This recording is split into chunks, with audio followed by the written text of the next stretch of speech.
Welcome back to my Manhwa recap channel. If you enjoy my content, please subscribe and hit the bell icon. Don't forget to leave a comment with your feedback. Subscribe now and enjoy the recap. A guy with dark hair, all sweaty and dirty, sits in the basement, chained to a chair. He was wearing orange pants and a white t-shirt. His whole body was covered in sweat, and his mouth was covered with a gag. A voice came from the darkness. The guy with dark hair was horrified and stared blankly into the distance. A blade flashed in the light near his hand. A terrible scream was heard. Opposite the guy with dark hair stood the executioner. His head was covered with a mask, and in his hands was a notebook. He pointed the knife at the guy he called Kim Seo-jun.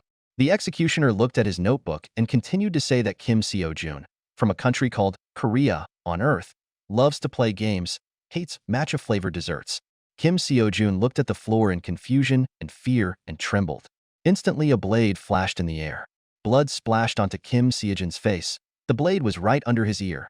Despite the fact that the guy tried to dodge, Kim Seo-jun's eyes expressed hopelessness and absolute horror. The executioner continued to hold the blade to Kim Seo-jun's ear and asked with a grin if the guy needed a hearing aid. Kim Seo-jun screamed in horror, but the executioner, without a doubt, cut off Kim Seo-jun's ear in one motion and said that he happily made his ear canals larger. Blood and flesh stained the entire floor. The executioner turned to Kim Seo-jun, who collapsed in his chair, and said that now that the ear canals were much better, he must answer the question and the answer should only be yes. The executioner loomed over Kim Seo-jun, who raised his head in surprise and asked if he had really killed the second Princess Natanya.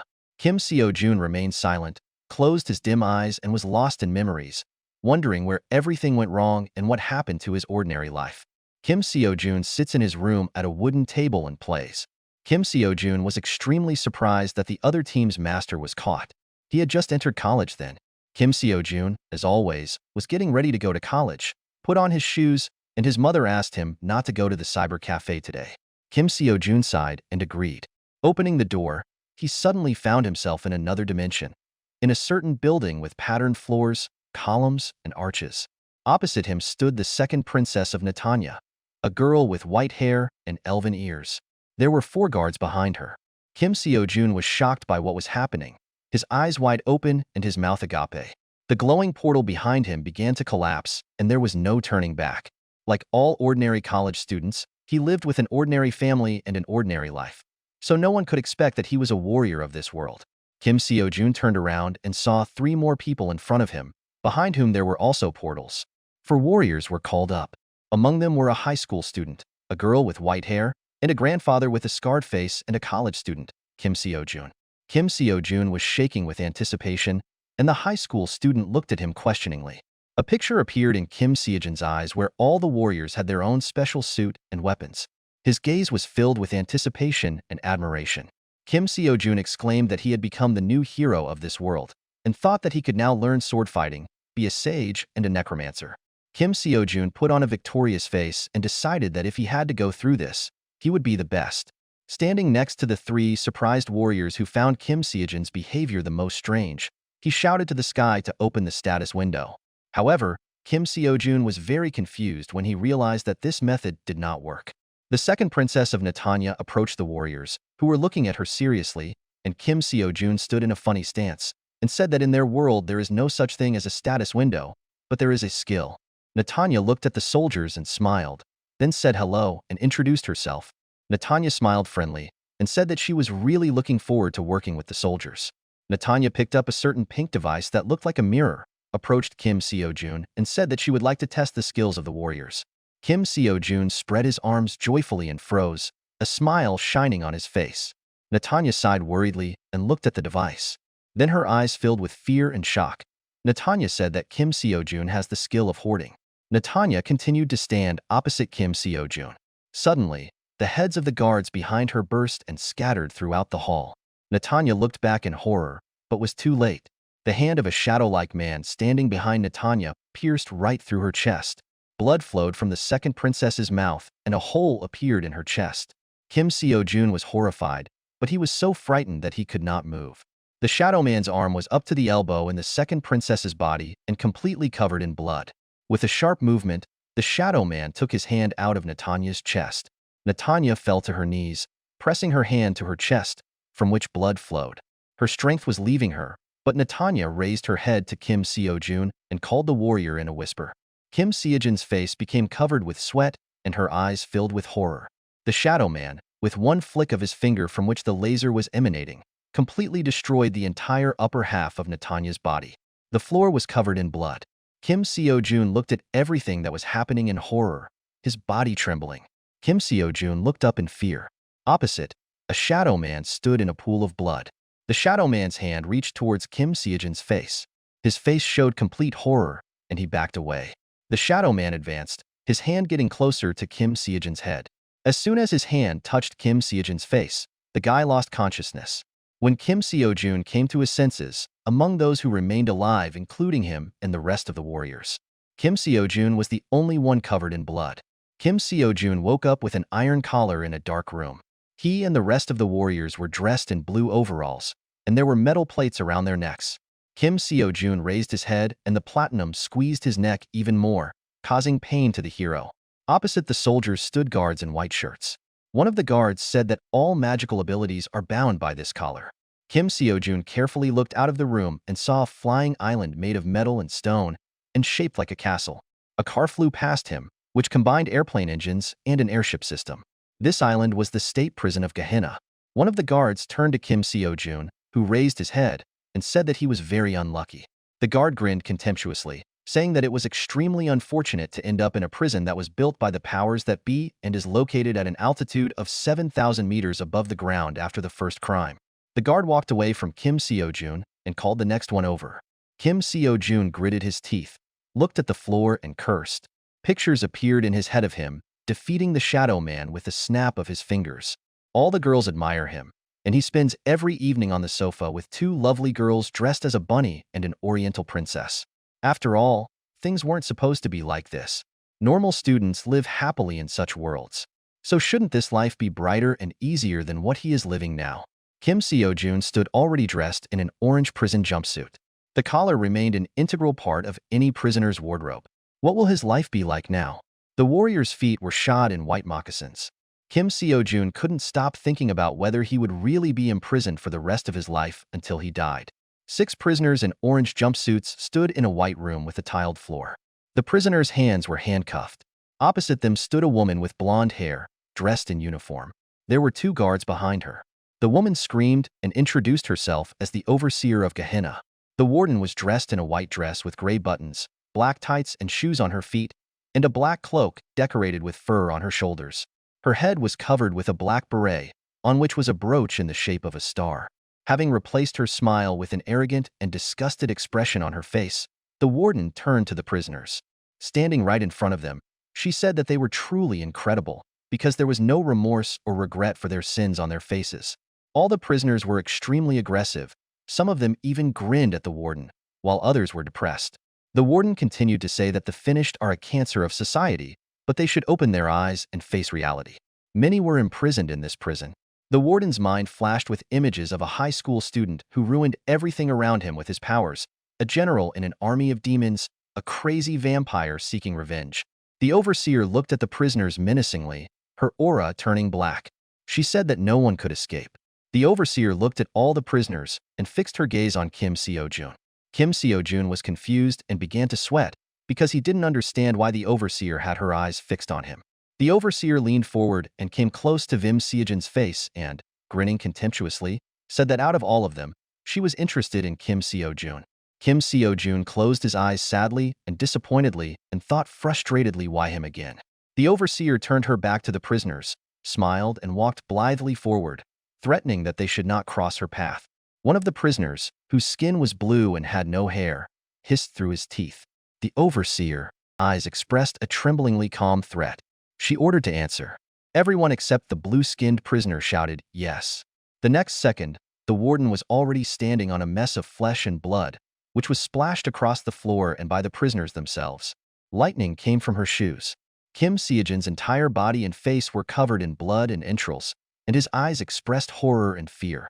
Without moving from her place, the warden said that she was chosen as a warden because of her strength. The prisoners, standing in pools of blood, amazed at what was happening, looked at the warden. She, still without moving, said that if the prisoners lived peacefully in Gehenna, then everything could be fine. Suddenly, she cast a murderous glance towards the prisoners and said that it was unlikely that any of them would want to die just like that. It was worth starting with the recognition of the crimes committed. The warden and the executioner stand near the purple dome that contained Kim Seo-jun and the executioner's illusion. The warden said in surprise that apparently Kim Seo-jun did not want to admit his guilt. She stared intensely at the dome with full confidence that the hallucinations were working and assumed that it might be due to his willpower. In the dome, the tortured Kim Seo-jun was so physically and mentally destroyed that he was shaking all over.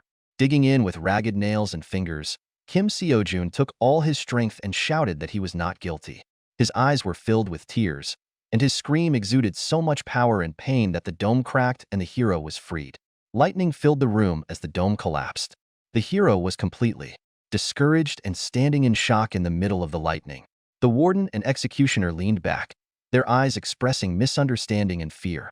Kim Seo-jun fell onto the wet concrete floor with a sewer grate under his feet. His body was exhausted, and the hero himself did not even understand where he was. Kim Seo-jun looked at his hand and was amazed that his fingers remained in place.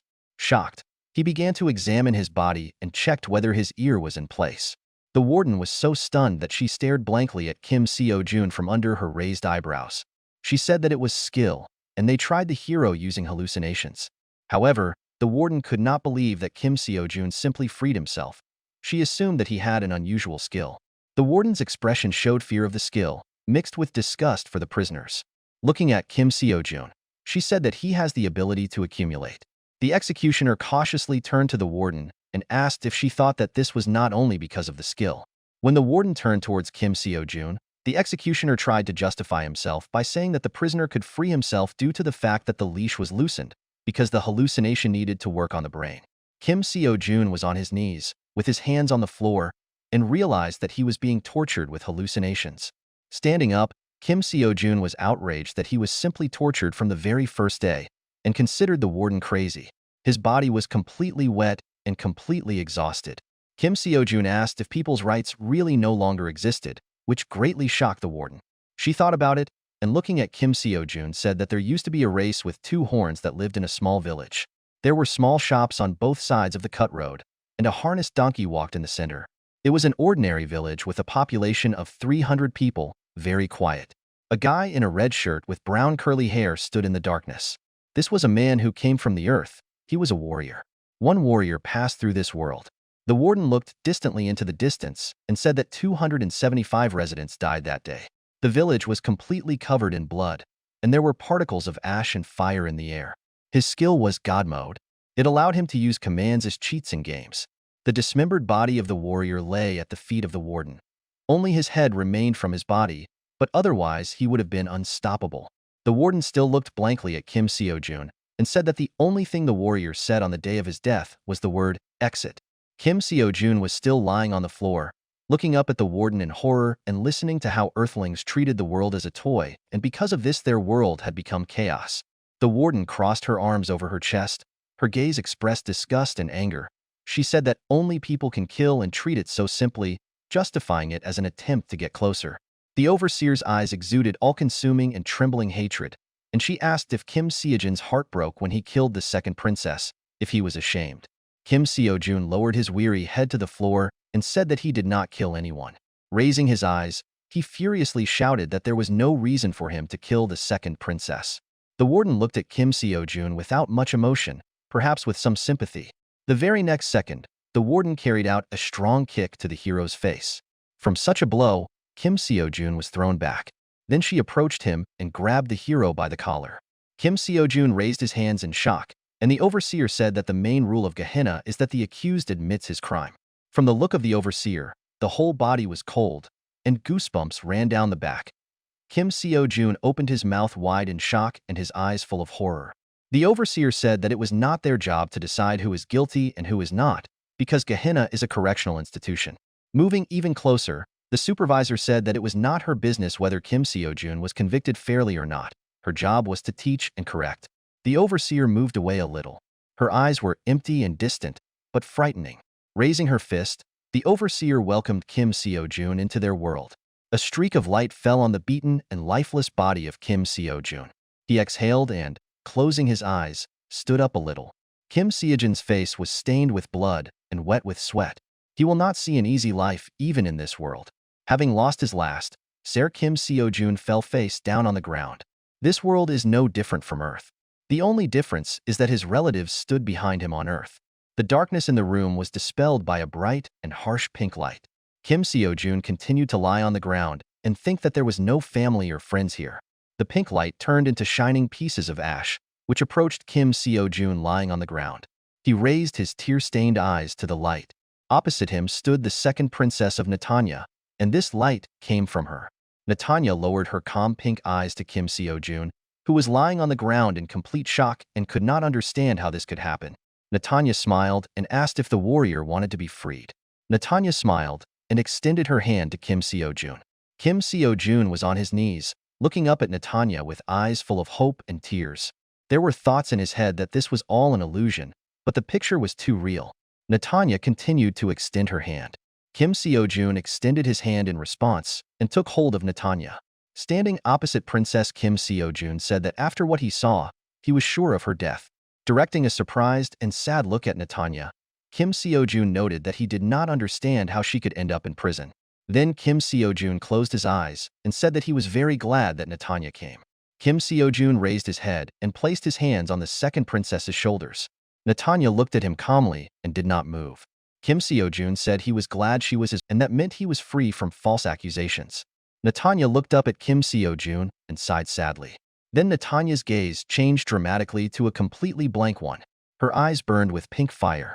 Netanya touched Kim Seo-jun's hand with her fingertips and said that there was no way to prove his innocence. Kim Seo-jun stood up exhausted and fixed a despairing gaze on Netanya. Pink lightning began to appear in the air again. Netanya said there are several reasons for this. Suddenly, her entire body was covered with tongues of pink fire. Lightning emanating from her filled the entire space, and fiery horns appeared on her head. Kim Seo-jun covered his eyes from the blinding light with his hand. Netanya's clothes also changed. The tips of her legs became black, her body pink, and a skirt made of black peacock feathers developed at her waist. Netanya's whole face turned pink. There were two large fiery horns on her forehead, elf ears were still on her sides, and a black collar framed her neck. Netanya said she was dead. Her clothes were a black crossover top, and her hands were covered with gloves. Netanya said that this is the so-called ethereal shell, where the soul is the core and the body is mana. Netanya stood opposite Kim Seo-jun with her arms spread apart. She said that people cannot see her unless they are from Earth, and she does not have enough mana to use her skills. An image of a shadowy man appeared before her, standing behind Kim Seo-jun. Netanya asked if Kim Seo-jun remembered the face of the real culprit. Kim Seo-jun put his palm to his face and thought. An image of the other three warriors appeared in his head. Kim Seo-jun did not remember the face of the criminal, like the rest of the warriors, as if part of the memories had been cut out.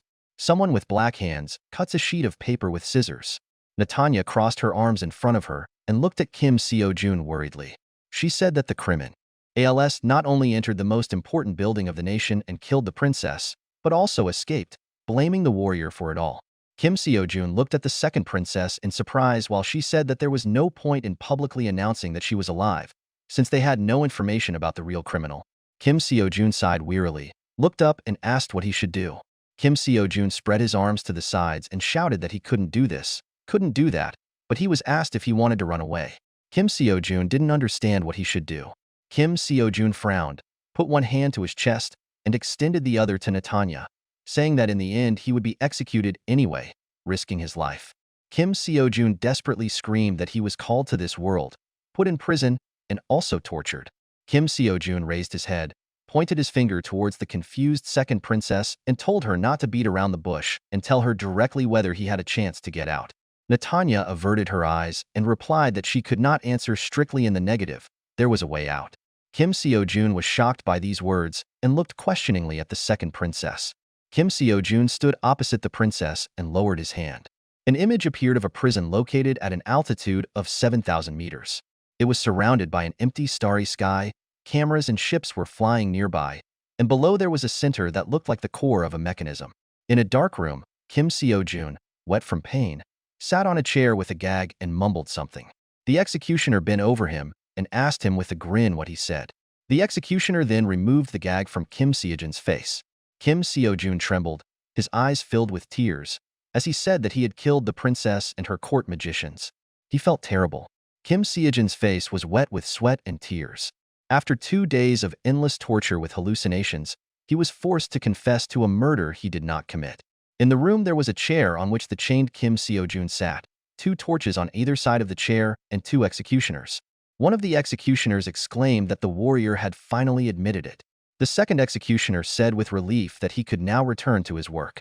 The hallucination dissipated. The executioner said that there is a person who is waiting for Kim Seo-jun, Amber from the patrol group. Kim Seo-jun raised his tired eyes. Standing opposite him was a girl with pink hair braided in front and long fangs that looked like snakes. She raised her hands and said that Kim Seo-jun looks very funny and stupid compared to how people talk about him. Amber unfastened the handcuffs from the chair and freed Kim Seo-jun, saying that it would make him more comfortable. Kim Seo-jun rubbed his wrists and looked at them while Amber stood opposite and smiled. In one motion, Amber put the orange shirt on the prisoner and grabbed his hands, saying that she was very pleased to meet you. Kim Seo-jun was shocked by what was happening, but responded in kind. Amber stood opposite the warrior, her hand on his shoulder, her lower limbs united into a snake tail. The executioner, standing next to her, called out to her and asked her to stop chatting and go, and on the way show the prisoner this. Amber growled in response. Kim Seo-jun looked down in surprise at his hands, which were already handcuffed. Amber grabbed Kim Seo-jun by the scruff of the neck and dragged him along the ground towards the exit. When Kim Seo-jun stood up, he apologized and asked what was going on. Amber looked at him with a grin and was surprised that the warrior was not told anything, because he was finished. Amber walked next to Kim Seo-jun, crossed her arms behind her back, and said in a serious tone that the most important thing in Gehenna is the recognition of the crime committed by the criminal, because those who ended up there are first and foremost worm. So it is not clear why Kim Seo-jun resisted so much and forced himself to torture. Kim Seo-jun looked at Amber with disappointment and began to talk about what would have happened if he had confessed right away. Amber interrupted him and, glowing with happiness, said that they would have stopped right away because everyone else was doing it. The expression on Amber's face instantly changed, the smile disappeared, and her gaze was full of emptiness and threat. She said that after admitting guilt, words can no longer be taken back. Kim Seo-jun was horrified and tried to find out what this meant, but Amber interrupted him.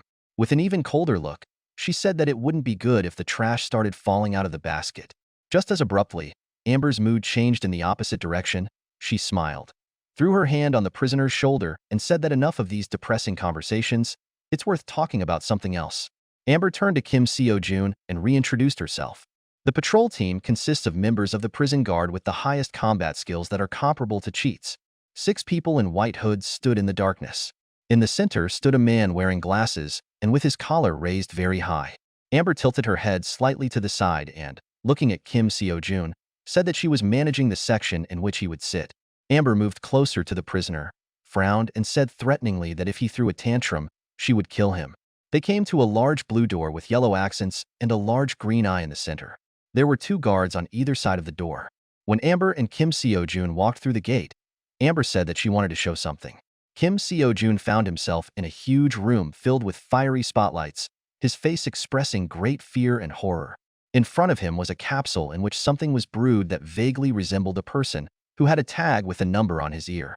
In a huge cylinder-shaped room, there was a mechanism with 1,000 of these capsules. Amber raised her head and said that this was the execution in Gehenna. Kim Seo-jun looked at Amber in horror and asked if these were really people being used as batteries. Amber looked into the distance without a single emotion. She said that this can be called extraction, drying their mana, extracting skills from their bodies, from their shells. People here are the most valuable resource, and Gehenna prisoners have special skills, which is enough reason to imprison them here. Amber continued to look into the distance and said that she heard from the captain that the warrior also has a special skill, so she tells him all this out of the kindness of her heart. This is his future. In the dungeon, Kim Seo-jun was sitting on the cold floor and Netanya was walking around him. She asked what he would do now. Kim Seo-jun looked thoughtfully into the distance, wondering if there was another way. Netanya leaned her back against the wall and looked away, saying that a death sentence could not be avoided, and since he was a warrior from Earth, he couldn't hire a lawyer. Kim Seo-jun was completely desperate.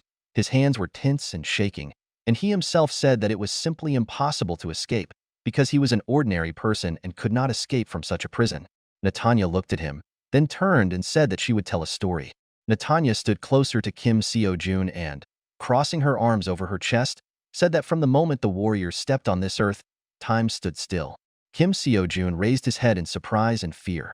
Netanya looked at him and said that if a month had passed since he was here, then a month had passed in earthly time. Kim Seo-jun frowned and looked at Netanya with worry. Netanya, narrowing her eyes, continued to say that if a month had passed in the earthly world, his relatives would not have looked for him. Kim Seo-jun, furious, approached Netanya and grabbed her by the neck. His eyes were filled with hatred. His body was trembling. He said that it was she who called him here. The warrior's hands closed around Netanya's neck, who looked at what was happening completely indifferently and asked if Kim Seo-jun was really going to sit here and do nothing. Netanya raised her eyebrows and fixed an empty, frightening gaze on Kim Seo-jun with the words that he should either give up and rot in this prison, or escape and return to Earth. Kim Seo-jun fiercely squeezed Netanya's throat, but when Netanya said that she would help, his shoulders trembled again and he let go of the princess.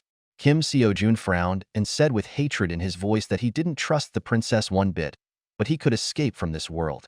Netanya grinned and said it was a wise decision. In the white room, the floor was covered in drops of blood. In the middle of the room stood a member of the patrol group, a man with glasses, who said that the training was over for today and that he could give 75 points for today.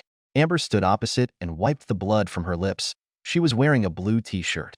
She asked in surprise whether the man with glasses was really thinking about killing her. A man with glasses stood confidently in the center of the room, holding two swords in his hands. He confirmed Amber's words and said that this is why he gives 75 points. Amber sat on the white stone floor and, exhaling, thanked her for the instructions. The man with glasses came closer and said that although he had said this many times today, he really liked the skill of foresight. The man with glasses pointed his finger at Amber and said that although her body could not keep up with her eyes yet, her only weakness was the ability to focus on only one target during battle. At that second, the floor next to Amber was pierced by a teddy bear that flew in with incredible force. Amber was shocked and said she realized it right then and there. The man with glass continued to talk about how Amber needed to know her strengths and weaknesses, because who knows, even this bear could turn into a sword in a real battle.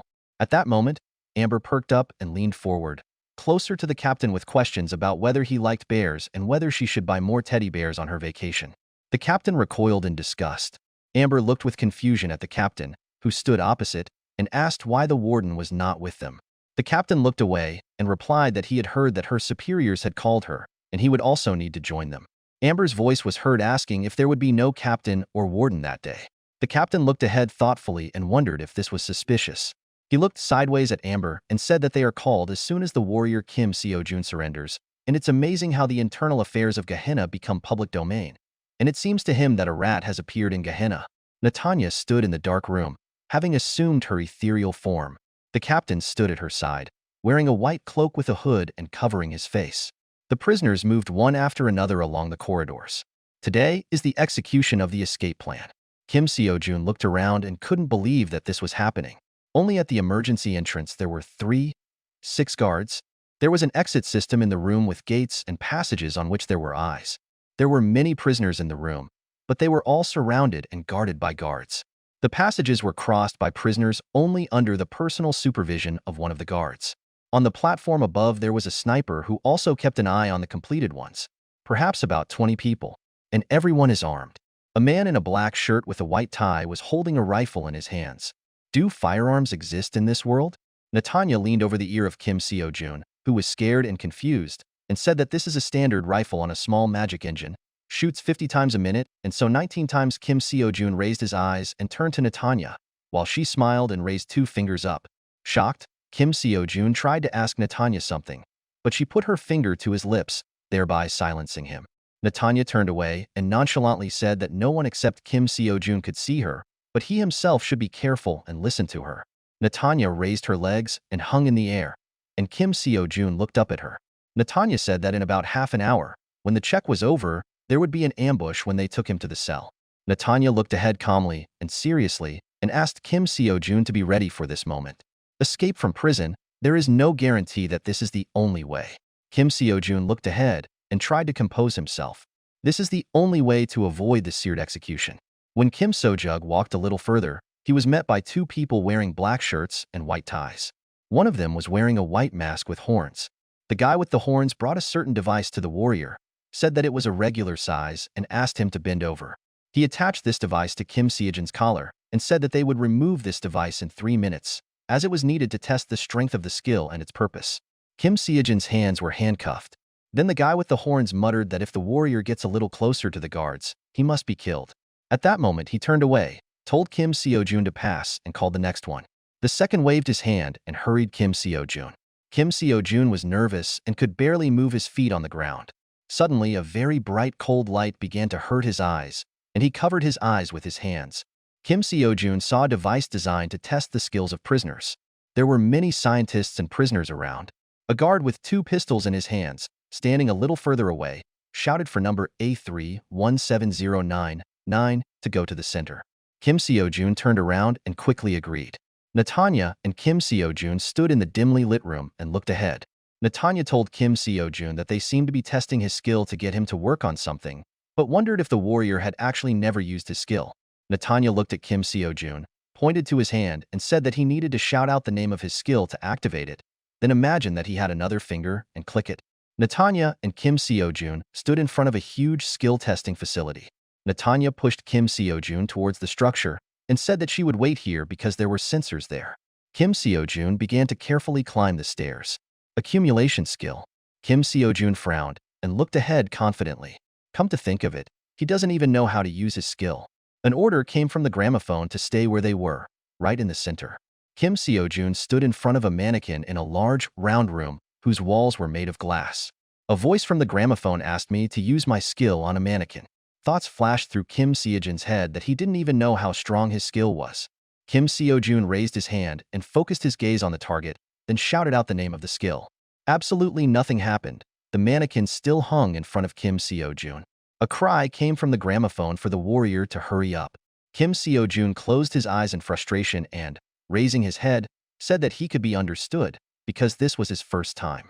He knew that his skill was not for long distances and shouting would not help activate it. Kim Seojun walked closest to the mannequin and raised his hand. You had to imagine that he had another finger and snap it. Kim Seojun looked intensely at the target, tensed his hand, which began to glow with a blue light. A second later, Kim Seojun's hand clenched, blue lightning began to emanate from it, and he himself looked in shock at what was happening. Kim Seojun's eye turned blue, and he thought he could see the edges of the eye as the list of things shifted. The space in front of him was distorted, and a list was displayed that had no end. Does this mean that the storage is infinite? From the gramophone came the words that the guard was expecting something grandiose. I had never heard of such a skill, but it seems that it is just some kind of skill that only knows how to store things. I was sure that this was normal equipment, like in games. Kim Seojun looked down at his hands, and one of his eyes turned blue. Usually in Manhwa, the main characters have some unimaginable abilities. He was suddenly horrified by his own thoughts. Something was bothering him. Pictures flashed through Kim Seojun's head from his first day in this world. When Natanya looked at his skill, she smiled frighteningly. Natanya stood behind the glass and looked at Kim Seojun's attempt to use the skill. He turned his head towards her. Kim Seojun was confused, but not disappointed. Maybe because no one has heard of this skill before? Kim Seojun looked at Natanya, his eyes still glowing blue. Kim Seojun tensed, clenched his hand, and thought that there was something in this skill accumulation that he had no idea about. A voice from the gramophone ordered Kim Seojun to put the dummy in place, and then the test of his abilities would be over. Kim Seojun poked the air in confusion, couldn't figure out what to do, and mentally ran out of options for choosing from the list or doing something else, because he couldn't even click. The guard looked through the glass in surprise and could not believe that the prisoner was using his skill for the first time. A girl with black ears and green eyes appeared next to the guard. She said she thought it was the warrior's first time using the skill. The guard turned sharply and confusedly at the girl, his face full of shock and horror. A second later, the girl grabbed the guard by the elbow, pushed the weapon away, and with her other hand stabbed the knife into his leg several times. The guard fell to the ground with a wheeze, looked up, and in horror asked the girl to stop. The girl with the ears swung the knife right at the guard's chest. The room was filled with screams and streams of blood. The guards standing nearby shouted and asked what they were doing. The girl with the ears sat on the hips of the dead guard and continued to plunge the knife into his chest. The guards shouted that she needed to be killed immediately, raised their weapons, and decided to shoot. The girl with the ears looked up at them with her cold gaze and licked the blood from her face. Kim Seojun hit the glass in the inspection room with his palm and, turning to Natanya, asked what happened. because he thought that the plan would be carried out after the inspection. Kim Seo-jun stood in shock and heard the words that this was how it should have been. Natanya was amazed and scared. She looked at what was happening with the words that she did not know her, and this was not part of the plan. The girl with ears avoided all the shots and ran along the room. The girl with the ears pushed off the ground with her toe and jumped. Behind her, the entire room exploded, filling the space with fire. The girl divided it so as not to touch the flames and grinned. 10 minutes earlier, the security guard, a guy with dark hair, stood in the corridor and chewed a candy bar. The second guard, a guy with red hair, approached him and asked with pretension why he was eating again. The dark-haired security guard said he was just hungry. The guy with red hair cleared his throat and said he got cut while he was playing. The dark-haired watchman asked if his colleague had caught a cold and if it was possible that there was an epidemic. Suddenly, blood flowed from the red-haired guard's mouth. He fell to his knees and raised his hand to his bloody face in horror. His colleague contacted management and asked to call someone. At that second, he also began to bleed, lowered his eyes and covered his hands and the floor with blood. Both guys were lying dead on the ground. Suddenly, the red-haired guard asked something to come out, after which a black mass flowed out of his mouth, which turned into a creature in white clothes and black pants. The creature said that he was sick after being in this guy's stinking stomach, turned to Doffel and asked about his well-being. The guard stood up. The dark-haired one said that these were empty complaints, and the red-haired one said that Apiko was quite purposeful. Both of them were dead, but their bodies were moving. The room where the passages and prisoners were located was well guarded. Kim Seo-jun was led through the gate, and his shackles were removed. The girl with the ears looked at him, then looked around the guards. Suddenly, a white something appeared from the floor, having previously escaped from the red and dark-haired guards. The girl with the ears grinned and gestured that she needed to come unnoticed and break through. She then approached one of the guards, apologized, and asked to be taken to the toilet. The guard frowned in surprise and said that she needed to be examined first. The girl with the ears opened her eyes in disappointment, and the guard said that she was clearly up to something and ordered her to kneel down. The girl with the ears was very confused and lost in thought. After a couple of moments, she said that they had been discovered and needed to be attacked. The guard looked at her questioningly and uncomprehendingly.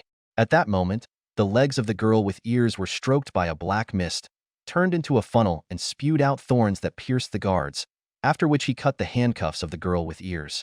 The pursuit continued. A guy with gray hair was running after the girl with ears. The girl with the ears was confused for a second and immediately thought that this guy is very fast. Even when his comrades were killed before his eyes, he still runs after her to attack. The girl with the ears grinned and said that this is how she makes excuses for her life. The guy with gray hair swung his hand, tensed his hand, and began to concentrate mana and skill on it, which is why it began to shine strong. The girl with the ears rushed forward. A mana-suppressing collar appeared in front of her, and the girl with the ears wondered how she could get it. At that second, she turned around and tried to assess the situation. Mana discs were flying at the girl with the ears. An explosion occurred due to which the earth and discs scattered into pieces. The guards were armed and pointed their rifles in the direction of the explosion. Then, from a cloud of smoke and dust, the face of a girl with ears appeared. The guards frowned and opened fire on the cloud. Suddenly, they noticed that the girl with the ears was sitting in the center of the cloud, surrounded by a sphere in which layers of mana and bullets were detained. She said it was really amazing, and she was able to pull away in a millisecond. The guards froze and tried to understand what was happening. The space was deformed. The bullets continued to rotate on the surface of the sphere. One of the guards took a step back and shouted that they needed to retreat. Shouting that she was going to shoot now, the guard rushed to the exit. The girl with the ears stretched her hands forward, said cleaning, and with one movement of her hands downward, she pushed all the bullets and discs out of the sphere, so that they flew at great speed towards the guard. The walls and floor were covered in blood. The girl with the ears walked up to one of the bodies and took a knife from the hands of the dead guard. When she stood up, a white something appeared behind her. The girl with the ears said that now it was time for them to look for Kim Seo-jun. Kim Seo-jun stood in shock and looked at the girl with the ears. She sat down on the floor, covered in blood, among the corpses of the guards, and said that she was very tired. Then the girl with the ears turned to the side where the white something was standing with her arms crossed over her chest and smiling, and asked why he didn't help her. Balak answered something, that someone needs to look. Kim Seo-jun looked at them in surprise and wondered who these people were, because he knew that they were not part of Natanya's plan. Kim Seo-jun furrowed his eyebrows and grinned. In any case, one thing was clear to him, not just one, but both sides wanted to get him out. Natanya stood next to Kim Seo-jun and looked at the two strangers in horror, thinking that this idea did not seem so good.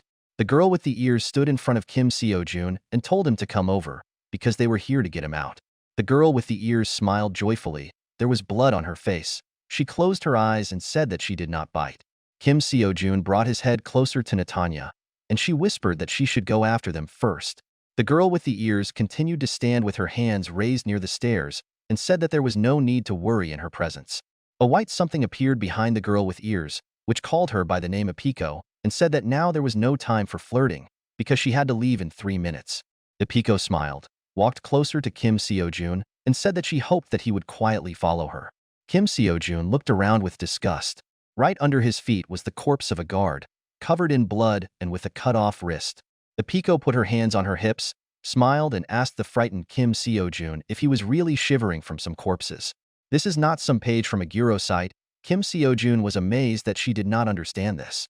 Kim Seo-jun clenched his teeth and tensed, his face expressing disgust and horror. Maybe he should go back? Ipiko extended her bloody hand to him. She then raised her head and smiled sweetly, saying that her mother did this when she was little. All he had to do was close his eyes and follow her. Ipiko closed her eyes with a smile and asked if it wouldn't be much easier this way.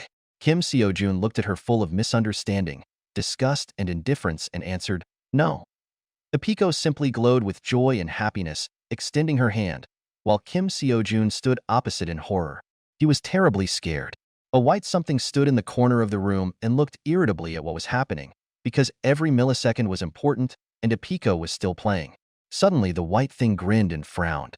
However, it spoke in a completely calm tone to Amber, who was standing right next to it, and told him not to come closer. Amber grinned and said that even the shadow didn't touch him, as he guessed. The white something continued to calmly look ahead, and said that he could feel all the shadows around and Amber underestimates other people's skills. Amber lowered her eyes and said that this was the first time she had encountered such a thing. Something swung its fist in 1 second, and Amber dodged with a gambling smile and pulled out a weapon.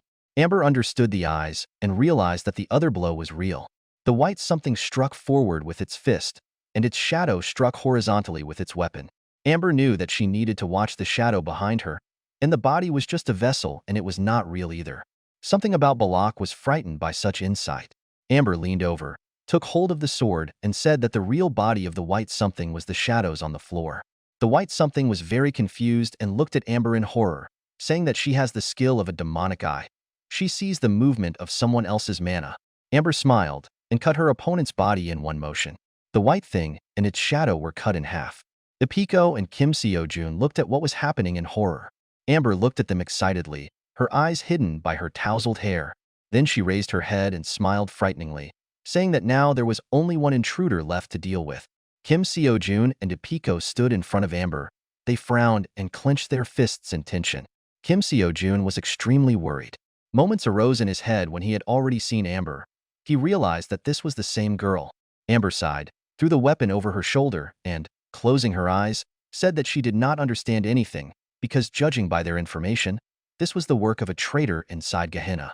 She raised her head in surprise, then looked at Natanya and asked who this uninvited guest was, or was it something else? Amber looked interested and said that there are several groups that want to free Kim Seo-jun, and she was wondering for what reason. Natanya looked forward thoughtfully and collectedly and thought that if a person is not from the earth, he will not be able to see her, but thanks to the skill of the demonic eye, Amber can see and see Natanya through a magical distortion. Amber lowered her weapon and said to forget about Kim Seo-jun for now. She rushed past Kim Seo-jun, almost hitting him, and pounced on Ipiko. Ipiko jumped back and took a fighting stance with a knife in her hands. Ipiko was absolutely terrified that Amber was throwing punches at such an angle that it was difficult to dodge since she was half a snake. Amber launched a lightning strike, but Ipiko managed to dodge and Amber hit the ground with her weapon. Amber was on edge. The air around her turned scarlet, and the weapon was covered with a frightening aura. At the beginning, Amber struck, but Ipiko managed to parry it with a knife. After the next blow, Ipiko jumped back and Amber swung again. Amber threw an arcing blow over her shoulder, but Ipiko jumped back again. Amber thought gloomily, because the attack did not reach, and she realized that this was not even a defense skill, but a skill related to spatial manipulation. Ipiko looked at her opponent collectedly, thinking that she was accelerating and could foresee attacks with her demonic eye. Suddenly, Kim Seojun's hand lit up with blue fire. He realized that all the fragments had been thrown away. Kim Seojun looked at Amber and Epiko in horror that they were moving inhumanly fast. Natanya stood nearby and said that force versus technology is an incredible spectacle. It's like a reference book for a warrior, where Kim Seojun can get acquainted with skills and magic. Natanya looked down at Kim Seojun and said that a warrior should also do this, because this can be called preliminary training. Amber confidently and calmly swung her scarlet sword, and Epiko stood in a fighting stance with a knife in her hand. A purple aura emanating from her, and lightning appeared around her. It was necessary to finish in 2 minutes before Gehenna's reinforcements arrived. Epiko grinned and said that Amber had no mana left. Amber released a blow of enormous power that filled the entire room and destroyed the inspection room. Epiko managed to jump and dodge. Both girls were in the air among the fragments. Epiko pulled the pieces of glass towards her. Amber looked at what was happening seriously. Epiko extended her hand and threw all the shards filled with purple energy at Amber. Amber calmly took all the flying fragments and fought them off with quick movements of her sword. Epiko smiled worriedly, realizing that Amber was seeing everything. Amber looked ahead seriously, thinking about the fact that this was really the space distortion skill. Amber swung and began to approach Epiko, who rushed away with the thought that Amber was wasting mana at a crazy speed. Epiko stood up, ready to take the blow, gathered her strength and tightly clenched her knife, thinking about how effectively Amber uses mana and has enormous strength, because she might not be able to withstand this. Amber, full of confidence and composure, soared into the sky and swung her sword with even greater force. Epiko was absolutely horrified. Amber's blow was so powerful that it filled the entire space with scarlet lightning and smoke. Kim Seojun recoiled in horror as Amber's blow cut through the stone wall right next to him. Kim Seojun was amazed and looked at the broken wall, saying that these were just abnormal blows. Kim Seojun looked at the girls in shock and remembered Natanya's words. Amber flew into the air and, bouncing off the wall, attacked Epiko. While Amber from the mobile team is performing a series, Epiko will use magic and skills to a minimum. Kim Seojun continued to look at the girls and asked Natanya, who was standing next to him, if it was an innate difference in strength. Natanya replied that they also have a difference in the types of skills. Spatial skills usually require a lot of mana. A plate that provides information about the mana consumption of the Amber and Epiko skills. The skill of the demonic eye of the snake girl consumes almost no mana. Kim Seojun frowned and thought that, unlike Amber, who needed to hold out for one fight, he and Epiko still needed to get out of Gehenna. They are at a huge disadvantage. Kim Seojun gathered his strength and, clenching his fists, said that he would also participate, and asked Natanya to tell him how to use the skill. Natanya looked disdainfully and sternly at Kim Seojun and said that he clearly has problems with logic because he has not even learned how to release mana. Kim Seojun looked at Natanya and said that he has a storage skill and knows that this is not just inventory. Natanya looked at Kim Seojun even more menacingly and said that as a result of the battle, Kim Seojun would either run away or bury himself. There were mountains of corpses of guards lying on the ground, their bodies mutilated. Natanya asked if Kim Seojun wanted to get his hands dirty, to which he replied that whether he liked it or not, he was already in the center of events and now there was nothing to do. Kim Seojun frowned confidently, saying that he had no choice but to make up his mind. Natanya was amazed by these words, then looked at Kim Seojun and said that detection skills, and especially the demonic eye, allow you to see only mana for the rest of your life. Everything in this world, even objects, contain a little mana and the owners of the demonic eye can see it. During the fight, Amber saw her opponent in the dark as a figure made of mana. Suddenly Amber realized that Epiko was going to wear her out. Amber looked towards Epiko with thoughts that her opponent was blocking her attacks with low firepower, and with her skill she could not distort objects. Amber then began throwing strong punches close in, which were very difficult for Epiko to parry. When Amber and Epiko crossed weapons, Epiko could not withstand the pressure and the knife slipped off. Amber shot Epiko in the shoulder, causing Epiko to stagger. Amber looked arrogantly at Epiko, straightened her back and asked if this was the limit of her rival. Epiko tried to catch her breath while Amber concentrated her mana. The air around her turned red, and scarlet lightning came from the weapon. She said it was time to die. Epiko grinned. The biggest advantage and disadvantage of the demonic eye is that it sees everything at once. The brain has to absorb a huge amount of information, which can interfere with combat and everyday life. Epiko broke the earth into fragments with a strong blow, and, using mana, took control of them. Amber looked at this in surprise. The owners of the demonic eye personally impose restrictions on it. The stones flew towards Amber at great speed. She managed to calculate the trajectory along which they would fly. Amber stood and watched as a pile of stones flew towards her, controlled by Apiko's magic. Amber grinned and was amazed that Apiko would do such a thing, since such projectiles were useless against her. Amber dodged every stone with a smile, saying that her demonic eye helps read orbits. Amber then swung her sword filled with mana, baring her teeth, about to strike at Apiko and screamed that she was finished. Apiko looked gloomily but collectedly at Amber and said that for the sake of the battle, she had reduced the read information to a minimum and did not see the mana of ordinary objects. Suddenly, the ceiling began to collapse directly on Amber's head, piercing her body with reinforcements. Apiko approached Amber's body, which lay under the rock layers and was still screaming, and said that she was not throwing stones at all. Apiko pointed to the hole in the ceiling and said that she was aiming for the weak part of the ceiling, the part they were fighting under. Amber lay under the slabs, spitting blood and trying to move. Natanya turned to Kim Seo-jun and asked if he really thought he could help her. Kim Seo-jun thought about it and answered in the negative, after which he added that he would try. Kim Seo-jun looked at how Apiko stood completely exhausted and Amber was still lying under the slabs. As soon as Amber falls once, the restrictions on her demonic eye will be removed and it will not be possible to attack it again. A large amount of information will be distracting in battle, but minimal restrictions will remain. Apiko leaned over and wiped beads of sweat from her face. Kim Seo-jun continued to watch with thoughtful thoughts. A way to deal with someone out of sight. Is there a weak link in the demonic eye that reads everything? Amber continued to make wheezing noises from under the slabs, which greatly worried Apiko. Amber then said that she admits that Apiko has more experience and instincts than her. She has several broken bones and a hole in her stomach she lost. At that second, Amber realized the head from the ruins. On her forehead was an eye symbol drawn in blood. Amber said she still had a couple of appointments left. Apiko's gaze was filled with horror as Amber realized her head and grinned, and said, "Skill overload." Red lightning began to emanate from Amber's body, and Apiko took a step back. There was a sharp explosion and a lightning-fast move forward, which left a black and red trail. Amber threw Apiko far back and filled the entire space with scarlet lightning. Amber's face was tired and indifferent. Streams of blood flowed from her eyes and mouth, and her whole body was covered with abrasions. Overloading a skill literally means taking on a huge load and increasing the effectiveness of the skill. Overloading the demonic skill means that the brain will work at the lowest power, but the field of vision will expand many times over. Kim Seo-jun watched from the side as Amber made another move and pushed Apiko upward with a strong blow. Amber knew there were 15 seconds left, and with her current field of vision, she could see a little into the future. She saw exactly how Apiko would dodge. When this happened, she struck with enormous power exactly at the right point. Apiko tried to block the blows, hiding her head behind her bent arms, but her gaze was full of fear and despair. Apiko was unable to parry this blow either, because Amber hit Apiko's head with her tail. Amber then threw Apiko into the wall with such force that it broke, sending dust and debris flying from the wall.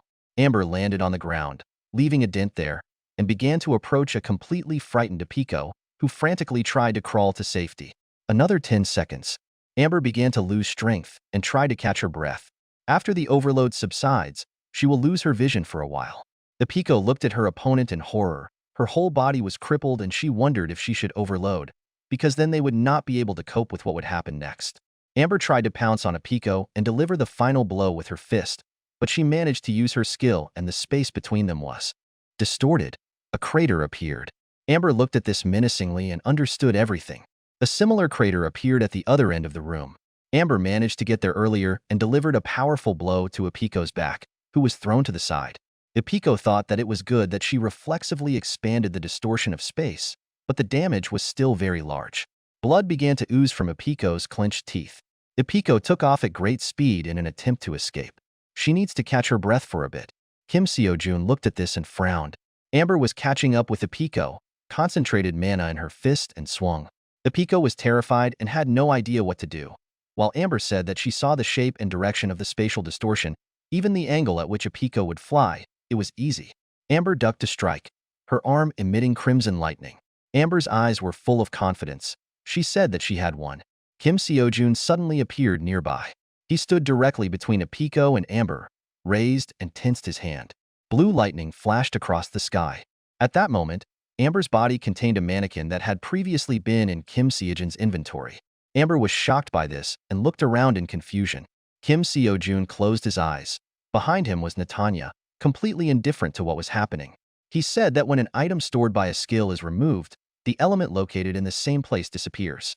Kim Seo-jun lowered his eyes and said that he understood something. Netanya was extremely surprised and thought that all this time she had been wondering what was in Kim Seo-jun's head and whether that was why he had been quiet all this time. The weak point of the demonic eye is this goal setting. Memories came back when Amber said that she would forget about Kim Seo-jun for a while. The snake girl preferred the cat girl and excluded him from her sight. He didn't catch her eye. Netanya said in amazement that the warrior adapted faster than expected. Amber was completely exhausted and humbly said that she understood the weak point of the demonic eye, but could not fix it. Her legs began to give way. She said that she could not cope and fell face down into the ground. Kim Seo-jun and Apiko stood nearby and looked at her body. Kim Seo-jun looked with regret and a little disgust, his eye glowing blue again. Amber's bloody body lay on the floor. Blood spread across the ground, touching Kim Seo-jun's legs. He killed someone. It was his choice. The moment he chose to escape, the path ahead of him became filled with blood. Kim Seo-jun stood with his back turned. Under his feet there was a spreading puddle of scarlet blood. He must do whatever it takes to get back to Earth, to escape from this world. In the middle of the room, where the entire floor was filled with the corpses of guards, a confused Kim Seo-jun looked around. Apiko was already running up the stairs to exit the room into the corridor. Throwing off her orange prisoner jacket, which had a gray t-shirt underneath, Amber turned to Kim Seo-jun, saying that there were no more guards left and they could leave through the entrance from which she came. Apiko looked at Kim Seo-jun in surprise and asked if something was bothering him. Kim Seo-jun looked up, came to his senses after thinking, and replied that this was not so, and he just ran up his gun. Kim Seo-jun quickly looked down. There were pools of blood under his feet. Kim Seo-jun walked behind Apiko, and without turning around she said that she had freed the other prisoners before entering the testing room. So now everyone is most likely busy with the others. Apiko turned around and said that they would now cross the road to retreat. Kim Seo-jun looked at Apiko with interest, asking who they were and why they were risking their lives to save him. Apiko did not turn around and answered without much interest that she could not say yet. But for them Kim Seo-jun is the key. Kim Seo-jun asked again and looked at Netanya with concern. Netanya walked very seriously and gloomily. At this time, Apiko said that there is something very important locked away from them, and only Kim Seo-jun can help them open it. Netanya was absolutely horrified. Kim Seo-jun saw her reaction and became even more scared. Apiko, Kim Seo-jun, and Netanya stood in the corridor. Apiko called out to Kim Seo-jun, and he came to his senses. Apiko looked to the side and said that the corridors on this floor were in complete chaos, so they needed to get out another way. She pointed her finger at the ceiling and said that they needed to go upstairs. Confused, Kim Seo-jun and Apiko looked at the bare ceiling, which was located a few meters away from them. Apiko grabbed Kim Seo-jun's waist, and he did the same. A black funnel with a purple edge appeared below them, and Apiko told them to hold on tight. At that second, they flew up to the ceiling. Kim Seo-jun held Apiko's shoulder with one hand and stretched and strained the other. At that moment, a fragment of the ceiling above their heads disappeared, and they were able to fly through the hole. Apiko and Kim Seo-jun landed on their knees next to the hole and looked at each other with a smile. Apiko said that it was very cool that Kim Seo-jun was mastering his skill, to which he replied that he had already used it a couple of times, so he was more or less used to it. Has collectedly looked ahead and told Kim Seo-jun not to relax just because he is on the top floor. 5 minutes have already passed, so there will be armed guards on the top floors. Apiko rushed ahead down the corridor and yelled at Kim Seo-jun to follow her and keep running as they broke through the barriers. Netanya fell behind the running Kim Seo-jun and penetrated the wall. Kim Seo-jun stopped in confusion. Apiko grabbed him by the scruff of the neck and asked him what he was doing, because she told him not to stop, and dragged him after her. Apiko looked confidently and seriously into the distance and said that they were disconnecting from the zone where the riot was happening, but if Kim Seo-jun disconnected, then neither he nor she would be able to get out. Kim Seo-jun stared blankly at Apiko and asked again. Apiko said that this is a skill that affects time and space. Gehenna mobile patrols also have such skills. The execution of freed prisoners took place in the corridor. The corpses in orange shirts had already formed a whole mountain. One of the prisoners' girls hid behind the corpse and fired at the guards with her hands folded into a pistol. A guy with white hair stopped the bullets in the air and asked why it was so dark here.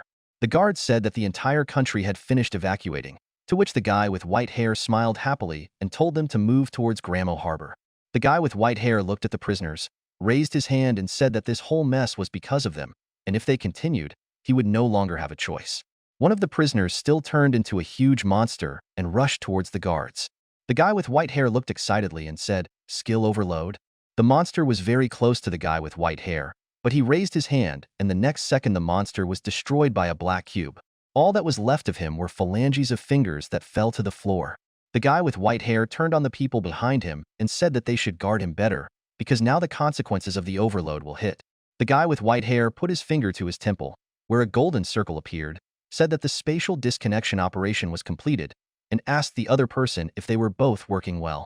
A man in a winter jacket, hood and scarf said that they were also finished and asked to organize the removal of the bodies.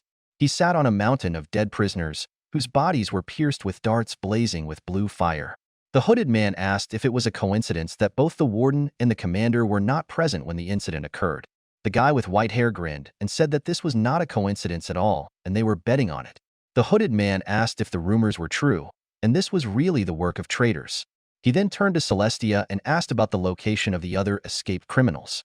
Celestia was in a space where there was a huge number of monitors in the air in front of her, while she herself was sitting in a translucent green chair, shaped like jelly.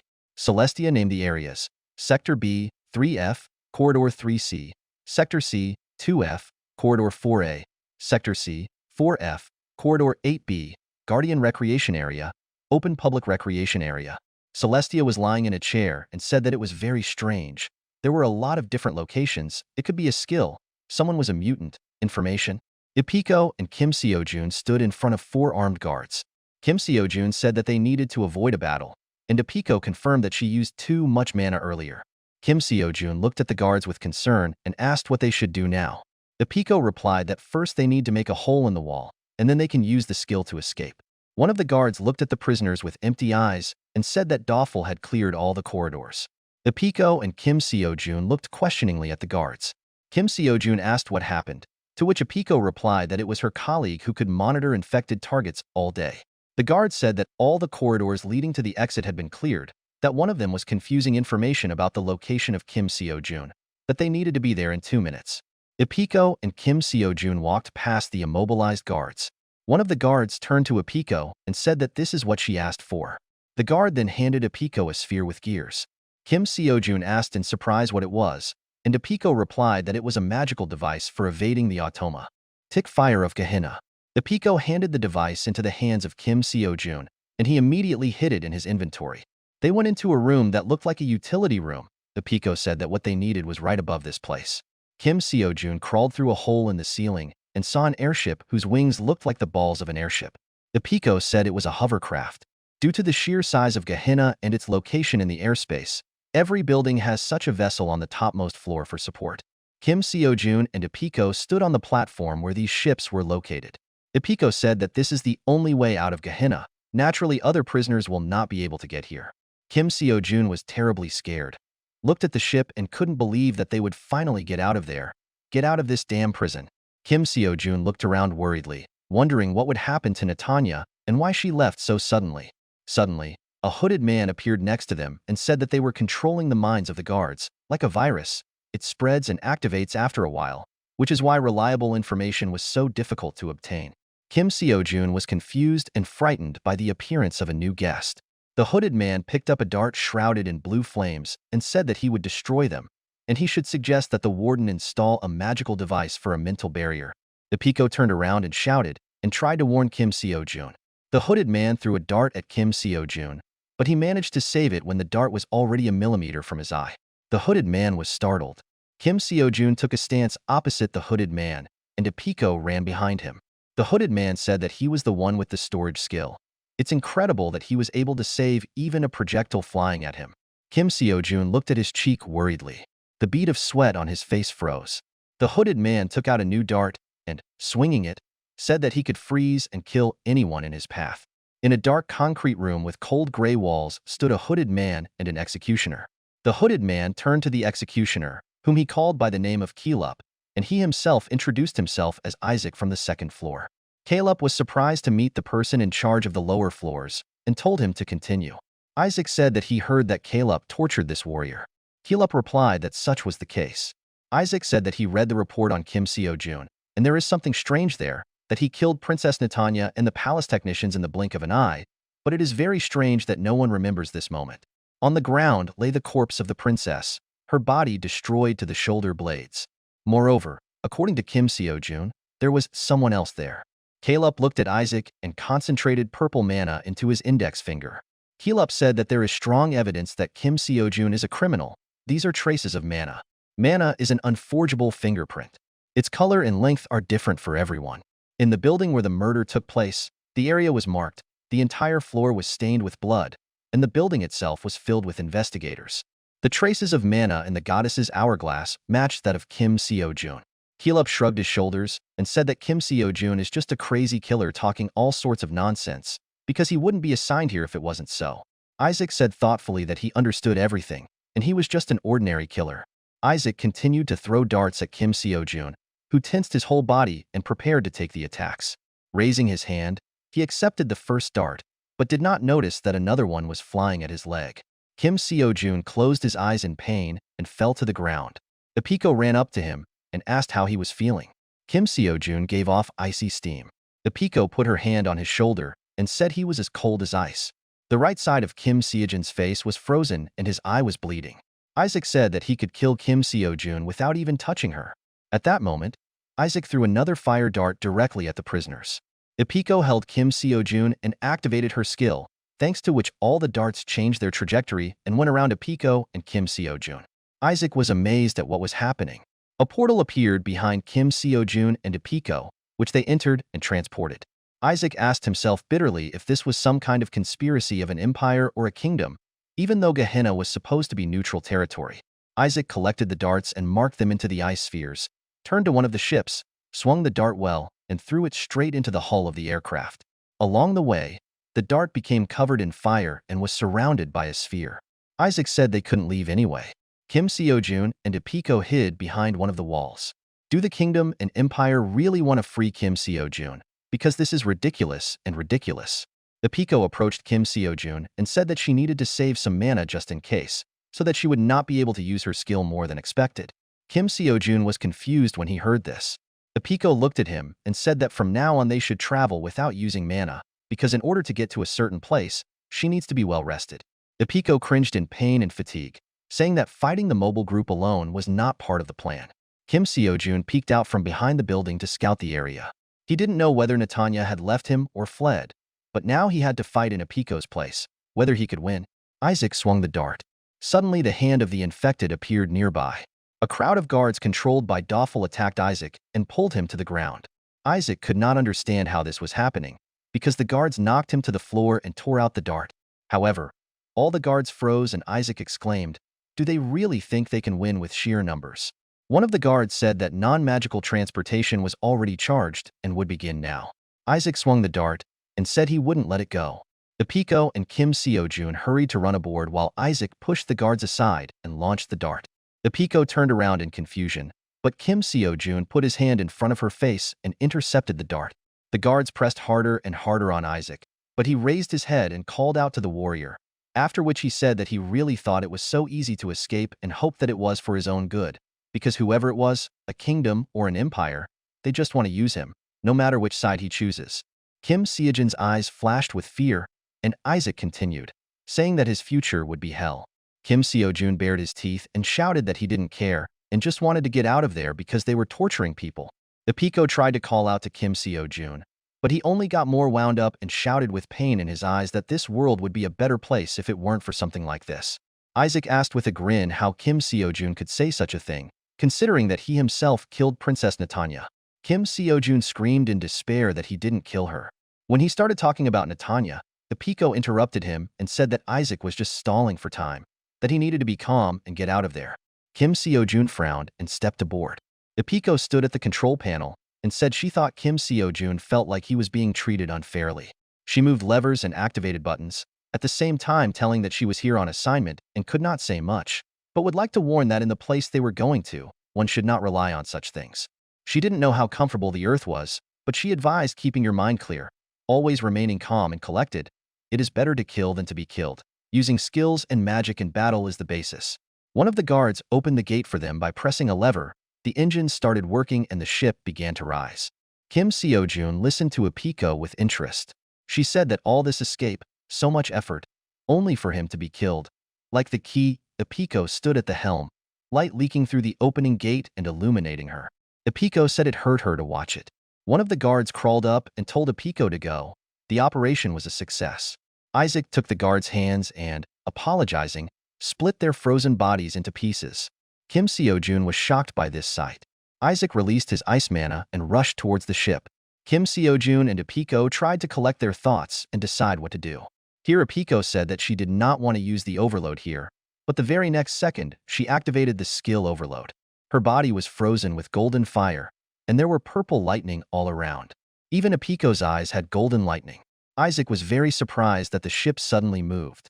Boxes were flying around the room, and Isaac realized that this was not just a distortion, but something else. He began to be sucked into the hole in the sky along with the boxes. Then Isaac realized that she had overloaded the skill, but this was her last move. Isaac fired a hook at the ship and pierced Amber's chest. The entire floor of the ship was covered in blood. Kim Seo-jun immediately jumped up to Apiko and offered help. Then Apiko whispered that she had installed an autopilot that would lead them out of Gehenna. Apiko's entire body, including her eyes, nose, and mouth, was bleeding, but she was able to tell Kim Seo-jun to bring out the magic item that she had kept. Apiko rolled her eyes, her ears perked up, and with the words, "No time," she fell in the middle of the vessel. Kim Seo-jun looked at Apiko in horror, then looked up and saw Isaac on the roof. He stood on a transparent glass surface and said that the side effects had finally worked. Kim Seo-jun bit his lower lip out of anger and concentrated all the mana in his hand. Blue lightning came from her. The aircraft took to the sky and headed towards the black portal that Apiko created. Boxes, packages, sacks, and the ship itself were sucked into the portal, as if into a black hole. Isaac stood on the windshield of the ship, looking through the glass at the confused Kim Seo-jun. Isaac said that overloading a skill is not only overloading the skill itself, but the more power, the more mana is used. Isaac stood with his head down. The sky above him was bright, and the sun illuminated his back. Isaac said that depending on the skill, there may be other costs besides mana, and being forced to use them when there is not enough mana can be life-threatening. Kim Seo-jun frowned, gritted his teeth, and raised his head while Isaac talked about how those who use this method should be prepared to take increased risks. The black hole was burning and spinning in the cloudless sky. Isaac said that if the overload is used incorrectly, there can be a recoil, just like now. Then he grabbed a dart with a very sharp end. Isaac began to hit the windshield very quickly and hard, causing small pieces to fly off. Kim Seo-jun backed away in fear. The glass cracked with a crunch. Kim Seo-jun rushed deeper into the ship in horror. Apiko lay unconscious at his feet. Kim Seo-jun tried to use the skill and his hand began to emit blue lightning. Suddenly, a realization overtook him. His eye lit up blue.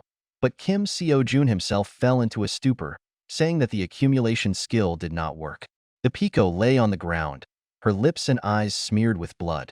Kim Seo-jun looked at her thoughtfully and realized that he could not preserve living beings. The glass was almost completely broken.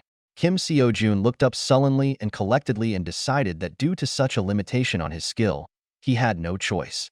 Kim Seo-jun lifted Apiko by the shoulders and began to drag her away. Suddenly out of breath, Kim Seo-jun lowered his eyes. In front of him in the wall was a box for a parachute. Kim Seo-jun took with him a magical device to evade Gehenna's automatic fire. The aircraft was covered with a translucent dome and continued to fly. Kim Seo-jun decided that he would do it no matter what. The dart went right through the glass. The window shattered into small pieces, and Isaac stood next to it and looked into this hole. Isaac pulled the trigger on the grappling hook. The hook began to pull towards him. When the hook returned to its original place, Isaac's hand leaned back by inertia. Isaac stood in the middle of the cabin and looked around. There was no one in the cabin. The floor was filled with blood and debris. Isaac sighed and decided that he could turn back to Gehenna. He thought about it. The ship moved smoothly forward. Being in the blue sphere, Gehenna was moving away. The Gehenna machine does not work even if they brought such sophisticated devices. Isaac lowered his head and looked at the hatch in the floor. He believed that in any case, all Kim Seo-jun was a worthless hero. Isaac went down the hatch and found himself on the stairs leading to a spacious room. Isaac looked around. There were boxes in the room, and sunlight was coming through small holes. A pistol was peeking out from behind one of the boxes. Isaac took out one of his darts and swung it. Standing on the stairs, Isaac fired an ice dart at the edge of his pistol. The dart flew into the gun, but Kim Seo-jun himself was not behind the boxes. The floor under Isaac became covered with blue lightning. Isaac was amazed by this and prepared himself.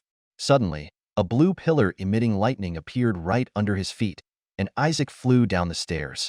The second he fell, Isaac realized that Kim Seo-jun was hiding under the stairs. Isaac grabbed the ice dart and swung it. The stairs were covered with blue lightning. At that same second, the ladder disappeared, falling into inventory, and Kim Seo-jun appeared from under it, sitting on the floor. He used the skill and a pistol appeared from Kim Seo-jun's hand, which he immediately grabbed with his hands emitting blue lightning. Kim Seo-jun turned his weapon towards his opponent and took aim, his eyes sparkling blue.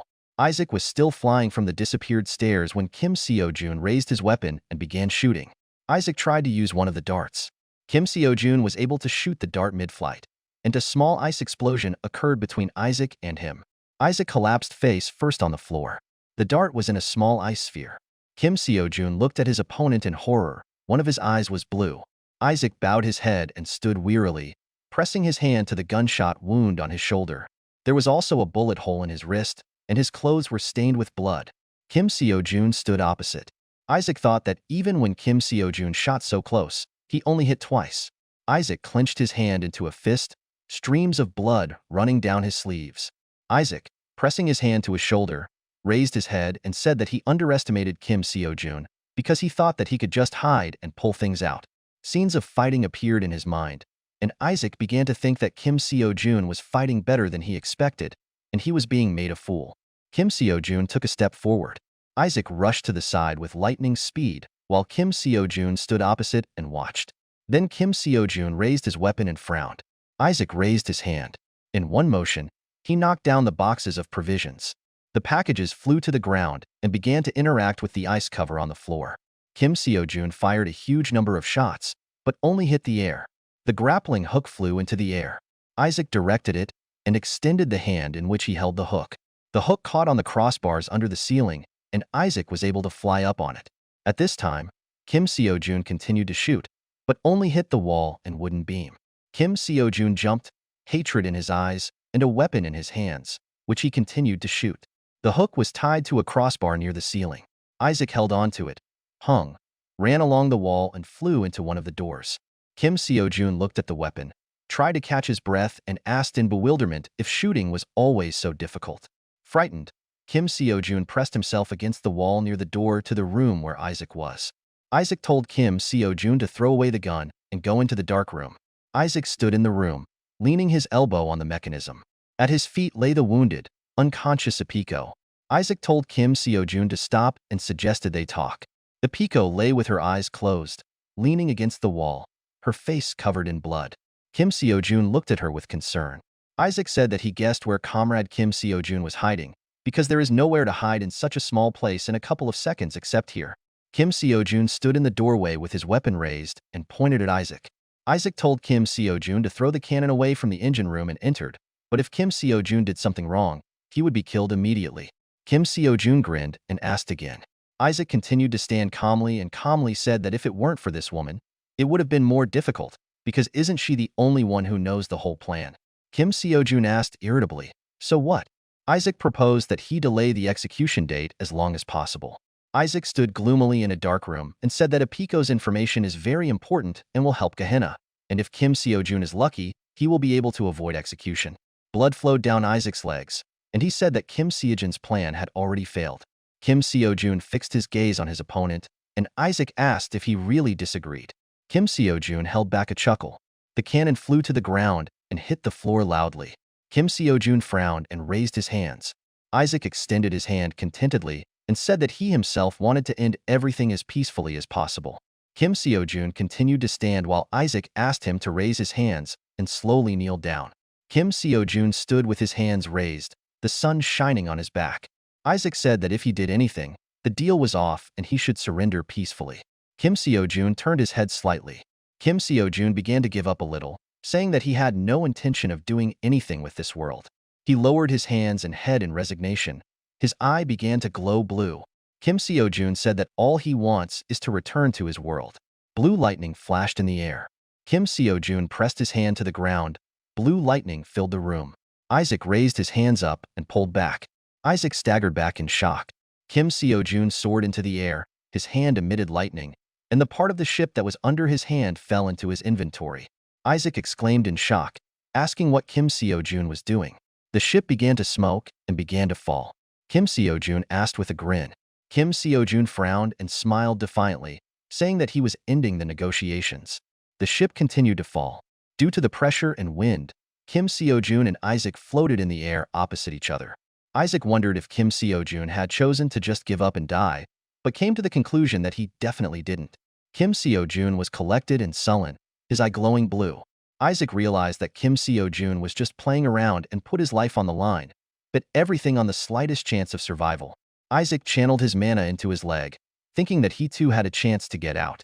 Isaac concentrated, and the whole room was filled with lightning. Kim Seo-joon was scared, but confident and collected.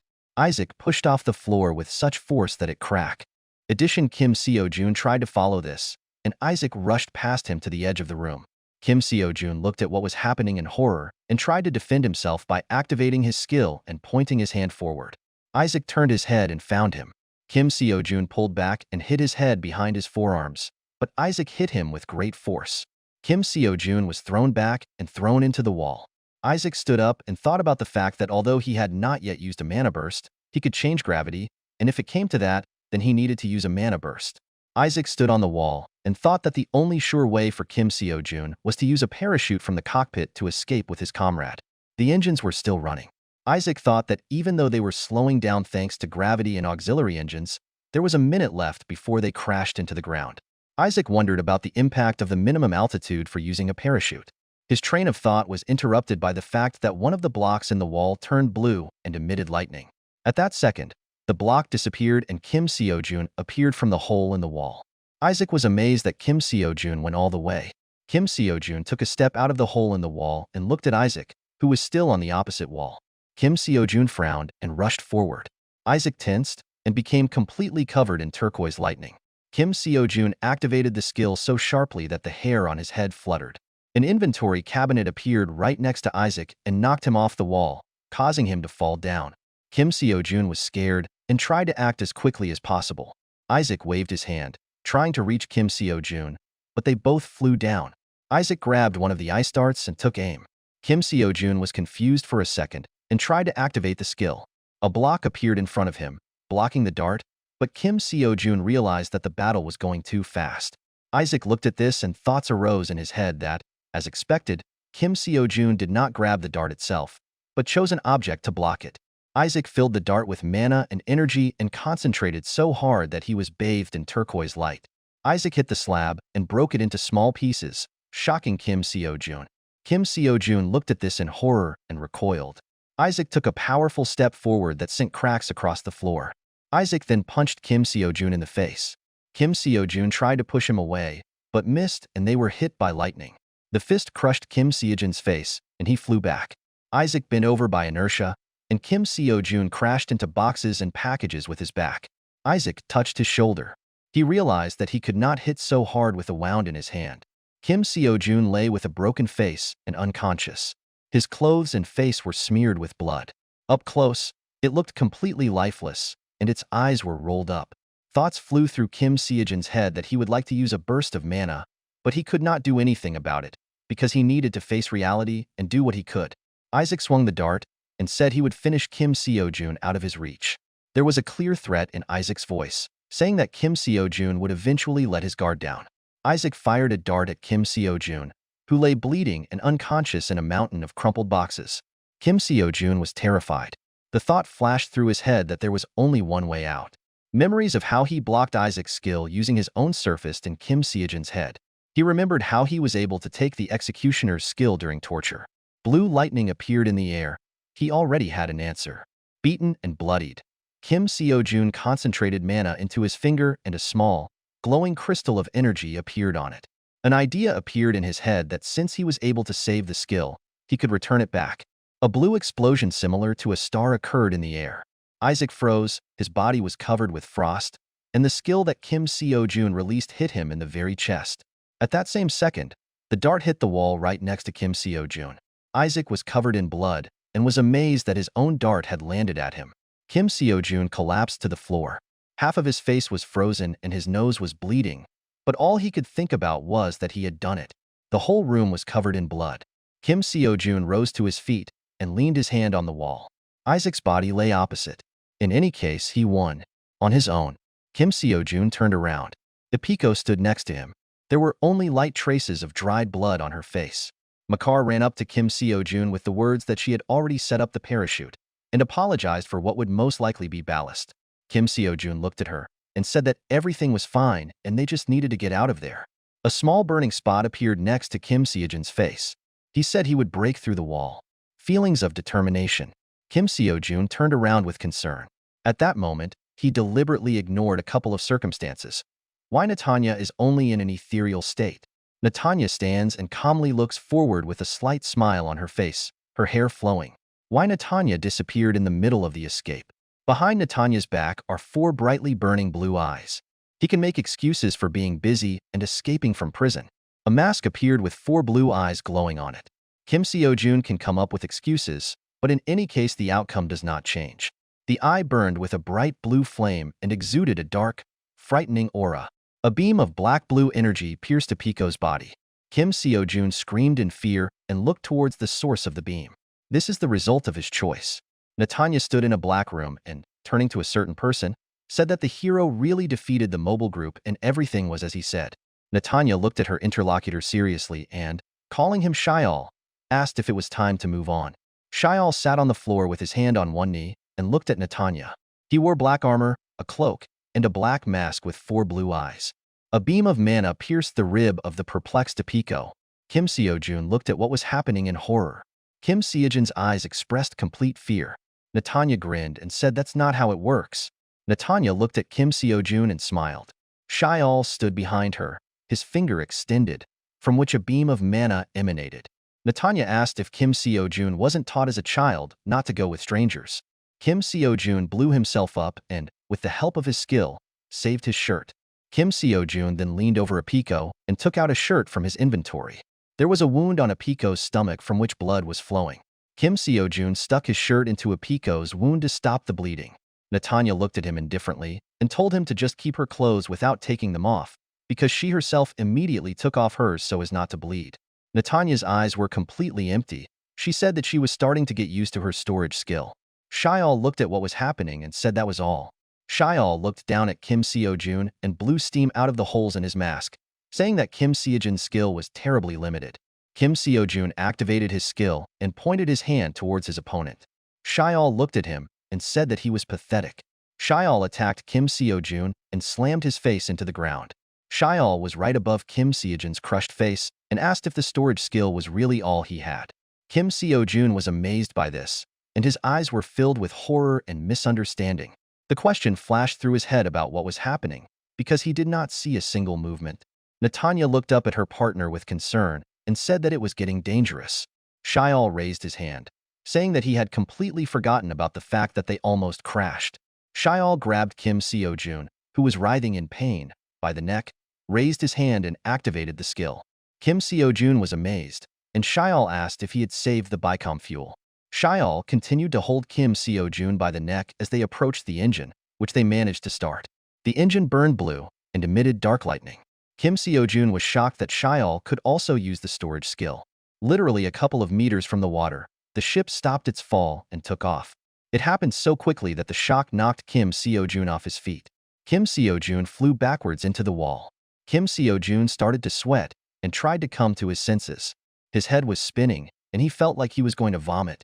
He could not distinguish enemies from comrades. Kim Seo-jun looked ahead in shock. Thoughts flew through his head about whether he was really not the only one with such a skill. Natanya stood next to Shial. She sighed heavily and said that in any case she would not immediately reveal all the information about this thief cat. Natanya turned to Shial and asked if he really killed Ipiko. Shial looked down and said that he did not kill, but the wound was fatal. Ipiko was lying on the ground, blood flowing from her lips. In 1 or 2 minutes she would die from blood loss. Kim Seo-jun was horrified and asked what it was. Kim Seo-jun sat on the floor with his eyes downcast. Opposite him stood Natanya and Shial. Kim Seo-jun asked what Natanya was after and whether she could send him to Earth. Netanya looked at the hero with concern and said that her goals and principles are no different from his, and he can call this their common destiny. Kim Seo-jun frowned, his eye turning blue. Kim Seo-jun said he couldn't believe it. He still has some darts left. He will shoot and kill these two. Kim Seo-jun tried to activate the skill, but at that very second Shial knocked out and destroyed Tish. E-dart with one movement of his finger. Shial was able to activate the accumulation skill, which again amazed Kim Seo-jun. Kim Seo-jun looked in shock at his index finger, which still had some mana left on it. The rope tore Kim Seo-jun's t-shirt. Shial raised a finger and threw away the used rope. Kim Seo-jun looked into the void in shock and disappointment. Even without a millisecond delay, the moment Kim Seo-jun took out the dart, Shial immediately wiped it away with the rope. A rope and a dart cut in half lay on the ground. As if Shial knew this would happen, Netanya stood next to Shial and asked the hero to stop resisting because there was no reason to fight. Netanya frowned and looked up, then told Shial to calm down because there was no need to stress out so much about working on an important key. Shial sternly replied that he would try, but did not promise anything. Kim Seo-jun frowned. The next second he rushed towards the door. The thought flashed through his mind that Shial, this guy, and Kim Seo-jun, their accumulation skills did not work on each other. Kim Seo-jun instantly jumped into the next door with the thought that there was only one way out. The hand darted towards the weapon. Kim Seo-jun got down on one knee, raised his weapon, and took aim. The bullets flew straight at Shial, but he looked arrogantly and calmly said that Kim Seo-jun's idea was not bad. Shial looked at Kim Seo-jun threateningly, saying that he lacked experience. At that second, a concrete block appeared in his hands, into which all the bullets crashed. Kim Seo-jun looked at the result collectedly.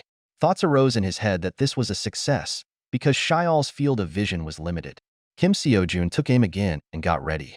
Shiloh will now not be able to see from which angle he will shoot. Bullets pierced the air. Shial reiterated that Kim Seo-jun lacks experience.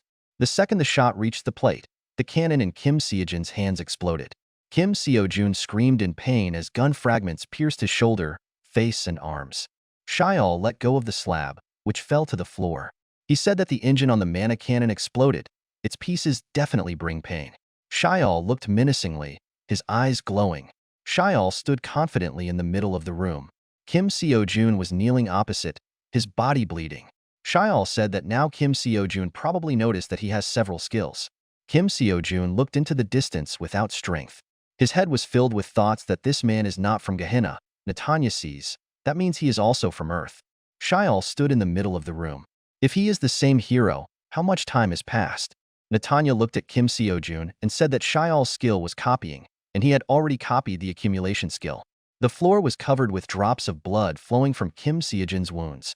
Due to the fact that the accumulation skill is special, there are some copying restrictions. You need the original. Netanya bent over the exhausted Kim Seo-jun, saying that she would repeat again and again that their goals were the same. Feeling of determination. Kim Seo-jun looked up. The world around him began to blur. He experienced déjà vu over and over again. Shial looked down at Kim Seo-jun. Fear and helplessness were familiar to him. Kim Seo-jun continued to look at the floor in bewilderment. The skill of copying other people's skills was copied as well. Kim Seo-jun tensed and bared his teeth, blood again oozing from his wounds. Only one person could do such a thing. Memories of the day when Netanya was killed, and the image of the killer began to pop up in his head. The effect of the skill, the method of its use. Why didn't he realize this earlier? The criminal who sent him to Gehenna. Kim Seo-jun understood everything and screamed with hatred in his eyes. Shial looked at him arrogantly, saying that he was at the control point. Shial fired a beam from his finger, and Kim Seo-jun turned towards him. Everything around began to blur. Kim Seo-jun looked to the side worriedly and concentrated mana in his legs. He rushed into the next room. Ipiko lay on the floor, thinking that this was definitely the end of her, and this was a mortal wound. Memories that she had forgotten flashed before her eyes. People beat Ipiko and threw her into a tunnel. The image of her mother. Ipiko is starving and begging. An axe was swung over her hand. An image of a man in uniform appeared who ordered her to return alive. Ipiko's eyes had already rolled back. She was looking into nowhere and thinking that she would no longer be able to follow orders. Blood streamed across the floor. She didn't have time to reconsider her life. She had to think while her brain was working. Kim Seo-jun jumped into the room. Their final enemy is the opposition group on the other side. This must be a royal alliance. A memory appeared in my head where Ipiko and Kim Seo-jun boarded the ship. I was wondering where they were hiding. Did they really choose some random ship in such a terrible situation? Apiko turned her head, wondering where, when and how they had chosen this vessel. Kim Seo-jun was on one knee, aiming a cannon. Apiko had a thought in her head about why they entered alone. Kim Seo-jun screamed from the pain that the gun fragments caused him. Shiol looked at Kim Seo-jun, his eyes burning. Shiloh stood in the middle of the room. Across from him, a bloody Kim Seo-jun lay on the floor. Shiloh said that, as Kim Seo-jun already understood, he has more than one skill. Apiko lay on the ground with her hand pressed to her wound. She understood everything. There was a cannon at Apiko's feet, and she herself realized that it was all about foresight, a skill that allows her to see the future. A map of the ship appeared with designated departments. They saw which ship Apiko and Kim Seo-jun would board and hid under the cargo compartment. Apiko raised her hand with purple lightning coming from it. She wondered if they were simply in a predetermined future. Thanks to her skill, Apiko pulled the gun towards her and moved back by inertia. Blood oozed through Apiko's teeth. Loss was inevitable, but she had long ago accepted her fate. Apiko frowned and looked to the side collectedly. She had to save Kim Seo-jun. Shiol cast a worried glance in her direction. Apiko will play until the end. Kim Seo-jun screamed, his clothes soaked in blood. Shiol grabbed Kim Seo-jun by the neck and, soulfully, lifted him off the ground. Shiol calmly, but with a threat in his eyes, looked at Kim Seo-jun and put a finger to his lips. Kim Seo-jun's neck was still clenched, and he was furious that Shiol had shut him up. The bullet flew into Shiol's arm, making a hole in it. Kim Seo-jun was shocked, and Shiol looked to the side with concern. Apiko was breathing heavily, blood running down her lips. Shiol said that it would be easier to just wait for his death in silence. Apiko gathered all her strength, raised the cannon and activated the skill overload. Shiol looked at her with disappointment and said that this was her last attempt at resistance. Apiko stood up, became covered in a purple burning aura and looked at her opponent defiantly. The aura fire became so strong and dangerous that Apiko's silhouette became barely recognizable. Apiko shouted that if she had already lost, she could stop them a little. The mechanism on Shiol's arm emitted small bolts of electricity as the wires were cut through by the shot. The grip weakened. Shiol released his hand and indifferently threw Kim Seo-jun to the floor. Netanya screamed in horror for Shiol to quickly kill the stray cat and protect the hero. Shiol looked at her tiredly and indifferently. Shiol put his hand to the tube connected to his mask and disconnected it. He said that this was enough and he needed to leave. Netanya looked at Shiol, who was holding blue smoke poured out of the pipe. Behind him on the floor sat a coughing Kim Seo-jun and the silhouette of Apiko, covered in a murderous aura. Shiol said that the self-destruction would begin in 15 seconds. Kim Seo-jun looked at Apiko with concern.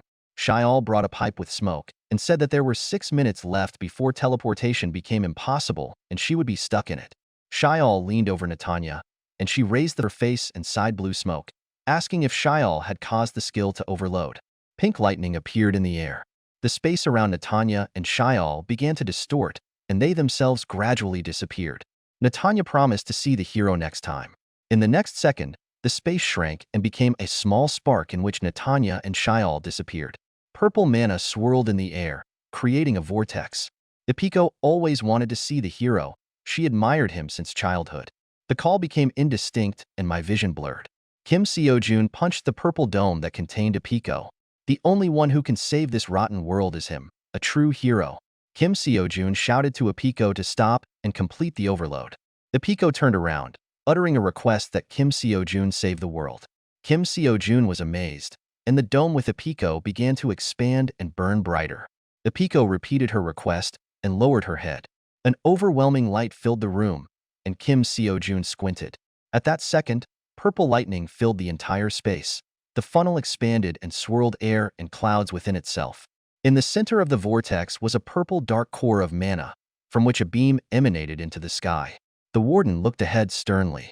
Opposite stood the caretaker, who was clearly disturbed by this look. Words were heard that they now needed to move on to the next topic. At the end of the black table sat a gray-haired man in a brown suit. A guy from the staff came up to him and said something in his ear. The gray-haired man said calmly and tensely that it looked like there had been an escape in Gehenna. All the people sitting at the table worriedly turned their heads in his direction. The gray-haired man turned to the warden standing by the wall with a question about how they would deal with this. The old man folded his hands and coldly said that Gehenna was an impregnable heavenly fortress from which no one had ever escaped. At that second, the caretaker shouted without a hint of respect, so that the old man would not talk nonsense. The caretaker stood next to the overseer and was outraged that the old man had called a pointless meeting when they were so busy and he himself was not allowing them to do anything. The caretaker was simply furious and shouted about whether the old man really wanted them to end his life because he had become sick. The old man looked at the warden without a single emotion and said that he was worried about her warden, whether he was in his right mind. The warden looked condescendingly at the old man, saying that even though he was from Earth, he could be trusted. The old man said that this is where the hearing should end, and when he looks at the warden and the caretaker, he feels that he is growing 10 years older. The old man approached the warden and, passing by her, said that soon the plan to capture the escapee would come into execution and the hero party would also be included. The warden stood still and did not seem to even breathe. The old man patted her on the shoulder and said that someone would have to take responsibility. The warden stood sullenly in the middle of the room as the meeting participants filed out of the room. The warden kicked the ground with such force that cracks appeared across the floor and green sparks flew into the air. The warden frowned and said with a slight grin that everything had been planned from the very beginning. They were simply used as scapegoats. The caretaker fell into a chair with an exhalation and closed his eyes. The caretaker then put his feet up on the table, folded his arms, and said that he was already fed up with both the imperial and royal alliances. He was waiting for them to unite and stop fighting for their interests. The caretaker looked forward thoughtfully and said that first there was a war with demons, now people are fighting each other. The warden frowned and looked ahead and straightened her cap, then thoughtfully said that all this was planned. Their exclusion from Gehenna, Kim Seojin's escape. The warden looked worriedly and said that they needed to figure this out first and set up a meeting with the leaders. The sea swayed and became rippled. The supervisor told the warden to ensure that the entire strike team from the 6th floor was present. On the surface of the sea, there were fragments of the exploded ship, which were still smoking. They had to find Kim Seojin. Security guards and doctors were rushing around the floor with stretchers and bandages in their hands. Some shouted that they had run out of the 4th blood group. Others carried the wounded. Others bandaged and treated their wounds. There were cases on the floor containing the bodies of the killed guards. The caretaker looked sternly into the distance. 47 people were killed, 58 were wounded, and another 120 with minor wounds and shell shock. One of the workers unzipped the body cover in front of the caretaker. 2 of the mobile group were killed. In the bag was a man with fangs, gray hair, and black eyes. The warden folded her hands and said that the issue of the families of the Robbies and the wounded would have to be postponed to the next meeting. The bald man standing nearby tried to object. The warden looked menacingly and said that the most important question now concerns how Kim Seojin and Ipiko were able to break through the guards in Gehenna. The warden put her hand to her lips and thoughtfully reflected on the fact that the testing room had a special system to prevent magic leaks. In the testing room, there was a wide tube in which tests were carried out, and workers and security guards walked around. Apart from the tube in the center, there is nowhere else in the testing room where magic can be used. All magic runs out in a small flash when you try to use it, so the guards in this room are armed with magic weapons. The warden sat at the head of the table, behind which there were people in blue suits. The warden crossed her arms and said that it was necessary to establish a time paradigm based on their data. Images of Ipiko with the distortion skill, the devil with the shadow skill, and converts appeared. A guard stood on the street back to back with a coughing man in a black cloak. At first, a person with the infection skill was in contact with a guard from Gehenna. Perhaps their target was guards who were on vacation. After this, the shadow figured out the location of those guards who were on vacation. While the guard was sleeping on the bed, a black shadow flowed from his mouth. They seemed to be in a place without proper privacy. One of the meeting participants with pink hair asked if they really needed to calculate the location of staff who were on vacation. The other one, curly-haired and dark-haired, said that it was difficult. Then he began to talk about the control of officers. The warden raised her hand and silenced those present and began to talk about what happened next.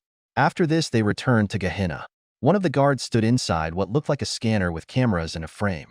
They passed physical and mental tests. However, given the possible circumstances, it can be assumed that they contained the shadow skill in their internal organs. The warden jumped up, pointed her finger forward, and shouted that this was it. The warden looked forward sternly and distantly, reasoning that they used the infection skill to disarm those who were in the testing room. They controlled the guards and turned off the system. The warden kept her gaze fixed on one spot and was torn by the fact that they had actually planned everything. The meeting participants were talking and discussing what had happened, but the warden could no longer hear them. She thought that they wanted to start a war again, and the Empire and the Kingdom were definitely out of their minds. Then she stood up, put her hand on her side, and asked the mobile group what they thought. 5 people sat on sofas at a table and played cards. A guy with glasses and white hair shouted to the man covered with seed hair not to slow down, because the sun would set while he was thinking. Caleb sat among them and said that he had a headache. A guy with white hair and glasses peered at the cards and said that everything was obvious, because these were the tricks of the Empire. It was a member of the 6th floor mobile team, Aaron. Caleb turned to him and agreed. He was from the mobile group. The furry man with the face of a wolf cleared his throat. It was Siren from the mobile group. The owl girl, named Momi, lay snoring on her knees and belonged to the mobile group of the 6th floor. The blindfolded girl said that she thinks this is a kingdom because they want to steal the key to the Empire. It was Cecilia from the 6th floor mobile unit. The old man sat away from everyone and read a book, but replied that he supported. It was Ketra from the 6th floor mobile group. There were drawers in the iron wall of the morgue. One of them was pulled out. Amber from the 6th floor mobile unit was there. 2 deuce cards were thrown onto the table. Aaron looked at his comrades and asked if they needed to keep an eye on the escapees. The rest of the meeting fumbled anxiously through their papers. The warden crossed her arms, closed her eyes, and said that they were right. The warden's gaze was frightening. She said that the order had already been given. Footsteps were heard and a voice was heard saying that the approximate location had been found. 3 hours ago, the escapees were within a radius of 8 kilometers from Gehenna. The caretaker was furious. He frowned, bared his teeth, and shouted that he would kill him because Kim Seo-jun killed his colleague. There was more and more rage in the caretaker's eyes. He screamed that he would be torn to pieces. The warden addressed the caretaker standing next to the meeting table as mobile team captain Lee Tae-young and asked if he was going to catch him himself. Lee Tae-young cried out in affirmation. The warden looked at Lee Tae-young too calmly and said that she could not allow this, because they had already lost 2 members of the mobile group, which, in her opinion, was inevitable. Lee Tae-young was horrified by this calmness and stood in shock opposite the warden. The warden continued that Isaac wasn't that good in battle, and Amber was a novice. They didn't stand a chance. The warden looked without a single emotion, saying that the captain also knows about this, because their work involves such situations. Lee Tae-young frowned and looked angrily at the warden, who said that it was Amber and Isaac's turn. Lee Tae-young averted his eyes, which showed intense pain. He closed his eyes and clenched his teeth to keep out the tears. The next second, he seriously and detachedly pointed at the Sirens and Momi, calling them over. Siren looked up questioningly from the cards, and Momi woke up. Then Lee Tae-young told them to figure it out and help the group of heroes. Momi stood up and wiped her sleepy eyes with her wings, saying that it was boring. Siren continued to snore silently into her mask. Momi took a step forward with her foot, followed by a bird's foot. Siren and Momi got up and went on a mission because they must avenge their colleague. A pink spark flashed in the dark cave. Suddenly, the cave was filled with pink lightning and legs appeared from the spark. Shial emerged from the spark, followed by Netanya. She looked at him indignantly and said that she needed an explanation as to why Shial made decisions on his own. Netanya frowned and said that he didn't even finish with the cat and left the hero. Moreover, she was worried about the question of why their operation coincided with the Imperial one. Shial turned to her and said that the whole point is that they should have done this. Light sunlight entered the cave. Netanya asked again. Shial continued to talk about how she knows it takes 2 keys to open it. Images of a hero appeared, in whose chest there was a blue flame and a sword. What was needed was the sword of light and the energy of the chosen one. The image of Kim Seo-jun leaving appeared. The latter is what they cannot get. Shial looked into the distance with the words that Kim Seo-jun should do this himself. Reload the storage skill. Netanya looked at him annoyed and said that this was decided before the call, because they decided that if it didn't work, they would squeeze the skill out of him and force him to reboot. Shial calmly turned to her and said that Kim Seo-jun could do the reset in another way. Netanya's voice was heard in the cave that he had not convinced her, but she would let go of the situation. Netanya seriously stood opposite Shial and said with a threat so that he would not forget that in order to solve his problem, he needed to reach her goals. Netanya looked at Shial sternly and arrogantly and asked if he wanted to return to Earth. Only a small ray of light slipped into the dark cave.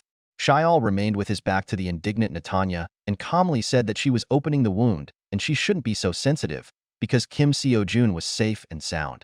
Kim Seo-jun woke up in bed. His face was half bandaged and his wounds were treated. Waking up, Kim Seo-jun sighed. The next moment, Kim Seo-jun looked at his hands and realized that he was chained to the bed. Kim Seo-jun then looked down at his feet and realized in shock that he was completely tied. The curtains of the room parted. A big guy with the head of a horned dragon and a man with green hair and elven ears entered the room. The guy with the ears smiled and noted in surprise that Kim Seo-jun had already woken up. A guy with the head of a horned dragon and a man with elven ears stood over the bed of the bound Kim Seo-jun. The man with the ears asked worriedly if Kim Seo-jun had trouble seeing. The dragon guy looked at Kim Seo-jun in surprise. Kim Seo-jun lay on the bed in shock and looked at the strangers. Thoughts flashed through his head about who these people were and whether he was in Gehenna or in the hospital. Kim Seo-jun tried to move his hand. You were tightly tied. Kim Seo-jun looked at the strangers distantly and with apprehension. Thoughts flashed through his head that he needed to attack first and take them by surprise. He needed to hurry and get out of there. The dragon guy looked at Kim Seo-jun and said that there was something strange with his eye, and he seemed to have a lot of complaints. The doctor turned around and said that he asked not to tie him up, to which the dragon guy replied that they couldn't hold an earthling for nothing. Kim Seo-jun concentrated. His eye turned blue, and blue lightning appeared around him. The next second, the ropes on his hands were already cut. The announcer and the dragon guy were shocked and discouraged by this behavior of the patient and looked at it in stupor. Kim Seo-jun used the skill and put his hand on the bed. At that moment, the bed disappeared from under him, and the room was filled with blue lightning. The hero landed with his bare feet on one knee. The doctor and the dragon guy looked in disbelief as Kim Seo-jun ran away in horror. The doctor sighed, put her hand on the dragon guy's chest and asked him to wait a second. Then the doctor looked up with green eyes and said he would take care of it. Kim Seo-jun ran down the corridor with his head bandaged and a piece of rope on his arm and cursed. Kim Seo-jun looked around and tried to understand where he was and what happened. The last thing he remembered was the crater created by a Pico. There were quick steps. The foot stepping on the floor was covered with green lightning. A doctor rushed down the corridor, leaving a green trail behind him. Kim Seo-jun turned around in fear. Turning his head, he thought that the doctor had done this with an ordinary release of magical power. At that second, a hand touched his shoulder. In one motion, the doctor sat down on his knee and pinned Kim Seo-jun to the ground. The doctor looked ahead wearily and sighed, saying that he shouldn't run out into the corridor. Kim Seo-jun turned around, horror and threat in his eyes. The doctor told him to calm down first. Kim Seo-jun concentrated, his eye glowing blue. At that second, the slab below them fell into inventory, and Kim Seo-jun and the doctor began to fall onto a girl and a guy with green skin standing on the floor below. Kim Seo-jun and the doctor collapsed to the floor. Kim Seo-jun fell on his back, the doctor on his knees and hands. Kim Seo-jun instantly stood up and tried to catch his breath. The guy with green skin looked at what was happening in shock. The girl opened her mouth from how amazed she was. Next to her, a little boy was holding her hand, sucking his finger and not understanding anything. Kim Seo-jun frowned and looked forward confidently, thinking that he needed to get up quickly. At that second, a girl in a sheepskin coat rushed at him and knocked Kim Seo-jun to the floor with one kick. Kim Seo-jun tried to parry the blow and put one of his hands in front of his face. Red lightning filled the entire space. The girl gave a small push with her foot, and Kim Seo-jun was thrown back. The girl in the sheepskin coat looked at Kim Seo-jun aggressively and asked what he was doing here. Kim Seo-jun looked at her in shock. The thought flashed through his mind that she, too, uses magical powers. Kim Seo-jun remembered the moment of the fight with Isaac and realized that the forces were not as powerful as those of the mobile team. The girl in the sheepskin coat looked questioningly at Kim Seo-jun, who was thinking that she needed to be lured closer and killed. Observer then, in the eyes of Kim Seo-jun, there was only emptiness and cold cruelty. He knew that he could, because he had already killed too. Past events traumatized him too much. He looked into the distance and remembered that he promised to escape from there and would do whatever it took. Kim Seo-jun sat on the floor with a blank look. An image of Shiol appeared behind him, egging him on and asking him to prove it. The outlines of blood and corpses appeared at Kim Seo-jun's feet. Suddenly, the doctor raised his hands. The doctor stood between the girl in the sheepskin coat and Kim Seo-jun and shouted to them to stop. The girl in the sheepskin coat tried to be indignant, but the doctor asked her to wait and said that Kim Seo-jun was a wanderer from Earth. The doctor turned to the girl in the sheepskin coat and asked if it was not logical that Kim Seo-jun was surprised by everything. Kim Seo-jun looked up with a frown. Kim Seo-jun looked gloomily from under his brows at the doctor, who politely bowed before him. The doctor asked if Kim Seo-jun was scared, because his girlfriend was quite bloodthirsty. Kim Seo-jun, without making unnecessary movements, asked what kind of place this was and how long he had been passed out. The doctor leaned over him and said that they were in the 17th pioneer village of the kingdom, but Kim Seo-jun had just arrived. So he didn't know anything and he should just think that he was in another world. Kim Seo-jun looked gloomily at the doctor and thought that something was wrong here, because they thought that he was just an earthling who had come to them. Images from the warden's stories popped into his head. In addition to the heroes, it seems there are random earthlings. Kim Seo-jun came to his senses and realized that something had to be done before the Gehenna troops arrived. Kim Seo-jun looked at the doctor and asked if he really slept here for half a day. The doctor looked at him in surprise and asked again. Kim Seo-jun was greatly shocked by the words that he had been sleeping for 3 days. Huge airships circled over the sea, on the surface of which there were fragments of an exploded aircraft. The ships of Gehenna's employees were also surrounded by shrapnel on the water. On one of the ships stood Mimo and Siren. Mimo pressed herself against the edge of the ship and, sighing, said that the kingdom had mobilized all its power. Siren thoughtfully rolled the toy in her hands. There was sadness in her eyes. Then a small black kitten made of wool appeared on her hand. At that very moment the kitten disappeared. Momi snatched the kitten with her paws. This made Siren very angry. She squeezed her hand and looked at Momi threateningly. Momi said that something seemed strange, especially the problem with the traitors in Gehenna. Momi looked down at the Sirens with a smile and asked if they were being tested. At that moment, Momi dropped the little kitten from her paw and threw it into the sea. Suddenly a guy in a white shirt appeared. In one motion he took out a card with the word, "Stop," written on it. The guy in the shirt threw a card that emitted green lightning and a glow. The black kitten froze in flight. Momi and Siren looked at him worriedly. The guy in the shirt pulled the kitten towards him and intercepted it. The wind blew his shirt. The footsteps of 2 more people were heard. Walking next to the guy in the shirt was a man in light trousers and a guy with a scar crossing his eye. The guy in the shirt came out of the portal. He was a high school student who ended up in this world with Kim Seo-jun. 4 heroes stood in the middle of the room opposite the portals. The guy in the shirt looked at the screaming Kim Seo-jun like he was a fool and I can't understand what it is. Kim Seo-jun shouted to the SK. Why that he was the protagonist of another world. Green lightning appeared in the air, which greatly alarmed the student. He lowered his eyes in shock and looked at his hand. The student realized that this was a command. Natanya stood opposite Kim Seo-jun, who was glowing with happiness, and held a device for detecting the skill in her hands. Natanya told him that his skill needed to be tested first and asked him to spread his arms and stand straight. The student waved 2 fingers and they were covered with green lightning. The student concentrated, and the next second a card filled with a green glow appeared in his hands. He looked seriously at the map and realized that this was his skill. The student looked forward confidently and clenched his hand into a fist. The card in his hand disappeared. It was as if he always knew how to use his skill. The information was automatically downloaded into his brain. The student looked to the side, thinking about why the princess needed to test his skill. At that second, opposite the student, the space began to distort. The student looked in fear at the distorted space that was covering an ever larger area. Soon the distortion visited everyone. The student woke up lying on the floor. He leaned on his hand and tried to rise, not understanding what was happening. The rest of the heroes also lay on the floor, gradually coming to their senses. The student had a severe headache. Kim Seo-jun was lying in the middle of the room, pinned to the ground by guards. Kim Seo-jun asked them to wait, but they only shouted at him not to move. Kim Seo-jun kept asking him to wait a second. The student looked up at him with confused eyes. Kim Seo-jun had his head pressed to the floor and screamed that he didn't do anything. The student stood on the deck, the wind blowing his hair and shirt. He put the card in his pocket, and in his other hand he held a woolen kitten.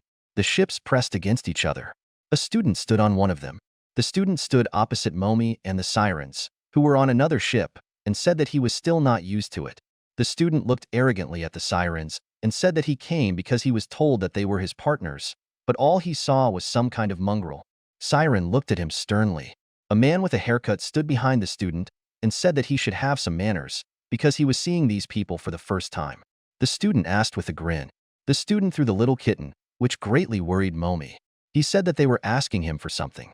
The 3 heroes stood on board the ship with an arrogant look, and the student said that they were the elders here.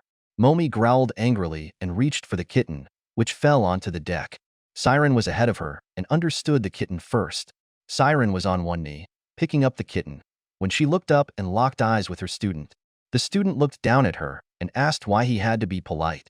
The student then stood confidently on the deck. The student looked gloomily at the sirens and Momi and asked why they called them, because he was in a hurry to get there and still does not know the full picture. Momi looked at him detachedly and sternly, thinking about what the student was saying. Supposedly they were in a hurry, but everyone trudged there all day early. Momi and Siren walked along the deck, followed by the heroes. Momi said that their task was to find and capture an escaped criminal, to which the student replied that he heard from the king that it was all the fault of the mobile group. The student looked distantly at Momi and the sirens, asking why he had to clean up after them. Momi pretended not to notice anything and, sighing, said that it just happened. A group of 5 people stood on the deck. Momi said that a large amount of debris had settled to the bottom and it was becoming increasingly difficult to keep track. Momi and Siren stood at the very edge of the side. Opposite them stood the heroes. Momi continued to say that because of this incident, their comrade, who could follow the tracks, died and they asked the team to use the skill group of heroes.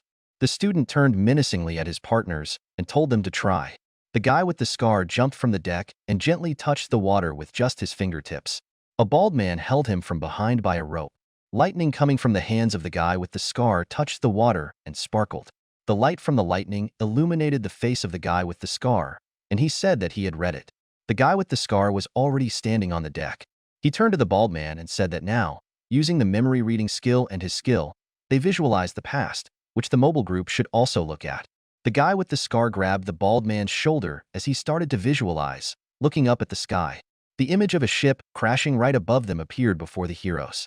Violet sparks filled it, and fragments of the ship fell into the water. The bald man's eyes worked on the projectors and reflected the entire picture onto the sky. He said that it is impossible to know what happened in nonlinear space, because they only see the surface picture. The fragments continued to move, and the man decided to rewind until the explosion. At that second, a purple portal appeared in the sky, absorbing and attracting everything in its path. The 2 heroes stood and looked at what happened in the past. Momi looked at them in surprise, thinking that it seemed like the group had been put together in a hurry, since they only collected basic skills, such as psychometry and projection. The next moment, Momi looked up at the sky in shock. Above them hovered the shining image of Kim Seo-jun, located in a blue funnel. Momi looked at what was happening very scared. A stream of intersecting rays appeared in the sky, directing straight into the portal. Momi exclaimed in shock that this was a jump phenomenon. The student sat on a lounge chair with his hands behind his head and asked if it was like the game crashed. Momi folded her wings and, looking at the student, replied that the jump phenomenon occurs when the skills of time and space are used in unstable time and space. Momi looked down rather thoughtfully and said that this literally means that nearby people were transported in time and space, which means that the distortion skill was used. In other words, the criminal they are chasing was not caught in the explosion, but fell into the immediate past. There were only trees, bushes, grass around, not a single living soul. Kim Seo-jun stood in the middle of this forest. In front of him, there was a small area free of trees and plants. Kim Seo-jun wondered how he got there. Kim Seo-jun stood in complete shock, with the dragon guy standing behind him. The dragon guy said that it was quite far from the village and Kim Seo-jun was lucky. Kim Seo-jun looked around with thoughts about what happened and why. After the explosion in nonlinear time, he found himself in the mountains. Kim Seo-jun frowned thoughtfully, worried about how to interpret this. The ground was covered with a variety of plants. Kim Seo-jun asked what he was doing in this forest. A girl in a sheepskin coat appeared from the bushes and shouted that things were bad and Princess Netanya was holding a press conference. Kim Seo-jun turned around in horror when the girl said that Netanya wanted to summon a hero. In the room opposite Netanya sat a man in a suit. The man smiled and asked the princess why she decided to summon not 1, but 4 heroes at once, because their kingdom was in danger because of the hero last time. Netanya thoughtfully lowered her gaze and said that the uncontrolled call of heroes 9 years ago led to war. The kingdom's alliance did not forget the harm caused by the empire. Netanya looked up confidently and smiled, saying that the kingdom's alliance was too weak, so they decided that heroes were a necessity. Kim Seo-jun stood covered in bandages and looked sternly into the distance. They were in a war situation. The reaction of the people would be terrible. Kim Seo-jun stood in the middle of a crowd of citizens who were watching the projection of the broadcast from Netanya. People around said that they really wanted to see the world, that everything was just beginning to get better, and that they would be surrounded by earthlings again. The forest was illuminated by the warm sun. The trees were covered with leaves. Kim Seo-jun asked the mercenary, the dragon guy, if he could repeat everything again and explain. In the forest stood a girl in a sheepskin coat, Kim Seo-jun, and a mercenary. The mercenary crossed his arms over his chest and sternly asked why he was asking all this if it wasn't even about him. Kim Seo-jun replied that he wanted him to just say it all one last time. The mercenary replied that heroes are now being called up 9 or 10 years after the last time, and 4 are being called up at once, which is strange. Kim Seo-jun looked thoughtfully into the distance while the mercenary talked about how the murder of the princess never happened. He then asked Kim Seo-jun if he was sure everything was okay, because he hit his head well. Kim Seo-jun is in shock and cannot understand what happened. Memories of the day when he first came into this world surfaced in Kim Seo-jun's head. Netanya is alive and well, and while the heroes were not tied down, it was as if he had gone back in time. He remembered the explosion and portal created by Apiko's suicide. The hero did not know whether this happened because of the portal. Kim Seo-jun put his hand to his lips and looked thoughtfully into the distance. He felt as if he had died and entered the afterlife. The entire forest was densely filled with leaves. The mercenary said that the sightseeing was over and it was time to go back, because there were monsters everywhere. Light clouds floated across the bright sky. Sunlight fell on the brown tiles of the building. The bandages began to peel off from Kim Seo-jun's head. They fell further and further down the face. The doctor said that regenerative medicine helped a little, but there is still a risk of infection, so you need to apply medicine. The bandages completely fell off Kim Seo-jun's face. The doctor said that the scars were unavoidable and surgery might be the only way to remove them. Kim Seo-jun replied that it doesn't matter, because they cannot be removed forever. The doctor held a mirror up to Kim Seo-jun's face. Kim Seo-jun looked in the mirror, his eyes were tired, his hair was cut shorter, and there were several deep scars on his cheek. Kim Seo-jun chuckled and said that the scars are ugly. The doctor was sitting across the table from Kim Seo-jun when he said that they cut Kim Seo-jun's hair because it was healing, to which he replied that it would grow back. Kim Seo-jun frowned and thoughtfully asked if, by chance, the doctor knew how to get back, because the way back beyond the earth was much more important. The doctor was confused and tried to figure out how to explain it to him. Kim Seo-jun leaned on the chair and collected his thoughts, and the doctor asked him to listen and understand. He would explain as simply as possible. The sun entered the room and flooded the bookcase with light. The doctor said there was no way to return. Kim Seo-jun was disappointed and answered blankly. The doctor asked if Kim Seo-jun knew what a fish trap looked like. A trap is a tube-shaped net with narrow entrances concave so that fish can get in but not get out. The interdimensional gates connecting the Earth and this world have a similar structure. That's why it's possible to go there from Earth, but it's impossible to go back. A picture appeared of little people passing through the gate. Kim Seo-jun looked seriously at the doctor and asked if it was then possible to improve or make a new gate, if it was possible to make it larger or change the conditions. The doctor thoughtfully raised his hand to his face. The curtains were open. There were jugs on the windowsill. The doctor said that the gate was made about 2,000 years ago. Kim Seo-jun leaned forward and asked if the technology had been lost. A picture appeared of a small man standing opposite the rockets flying into the gate. Theoretically, the gate can be broken to enlarge it, but this will require a colossal amount of energy. An image arose of how the planet was breaking through into 2 parts. Fire, lava, and pillars of flame were escaping from the crack. Kim Seo-jun, imagining this, sat on a chair and looked into the distance. Kim Seo-jun looked at the doctor brokenly, saying that this was still impossible. Kim Seo-jun sat on a chair opposite the doctor's desk, with his hands on his knees, and calmly said that he now understood everything and thanked him for the explanation. The doctor sat opposite, with his head in his hands, and asked for forgiveness for not having good news for Kim Seo-jun. Kim Seo-jun grabbed the door handle. Before he could open the door, the doctor asked him not to hate their world. The doctor folded his hands and said sadly that this is a place where people live. Maybe it is unpredictable. The doctor smiled slightly and, with a cheerful wink, said that this place was worthy of living in. Kim Seo-jun left the room and closed the door behind him. He looked away and, grinning, said that he could not return. Netanya appeared in his head. After Netanya heard him ask if he could return, she said that they were pursuing common goals. But what does that mean? A sword blade flashed across the sky. Is there really no way to return to Earth? The girl in the sheepskin coat took a stance to repel the blow of the man attacking her. The swords crossed. The man was wearing armor and a cloak, with scars on his face and a large black beard. The man's sword exerted more pressure, the man holding it with both hands. The girl was unable to parry the blow and lost her balance. The sword was brought directly to the head of the shocked girl. The man stood confidently, bringing the sword to the neck of the girl in the sheepskin coat. His gaze was stern. The man raised the sword on his shoulder and, casting a serious look at the girl, said that this would not work if she was under his command as a mercenary. She must stick to it for at least 3 minutes. A monster of enormous size stood in the middle of the forest. Its massive limbs had huge claws, and its body had its insides visible. Not too far away, traces of monsters were discovered. They are biological weapons left behind by demons. The monster threw its head up. The man said he didn't know what brought them there, but they had a leader. The girl in the sheepskin coat stood with her hands on the ground and tried to catch her breath. The man said that if she was not vigilant, she would be killed. The girl replied that she understood. The sky was blue and clear. There were wooden structures in the forest. The mercenaries settled in the village. Kim Seo-jun stood in the middle of the village and peered into the distance. He wanted to establish contact with the mercenaries if possible. Kim Seo-jun's gaze was confident. He needed information, especially about the mana release. The girl in the sheepskin coat stood with her back to Kim Seo-jun.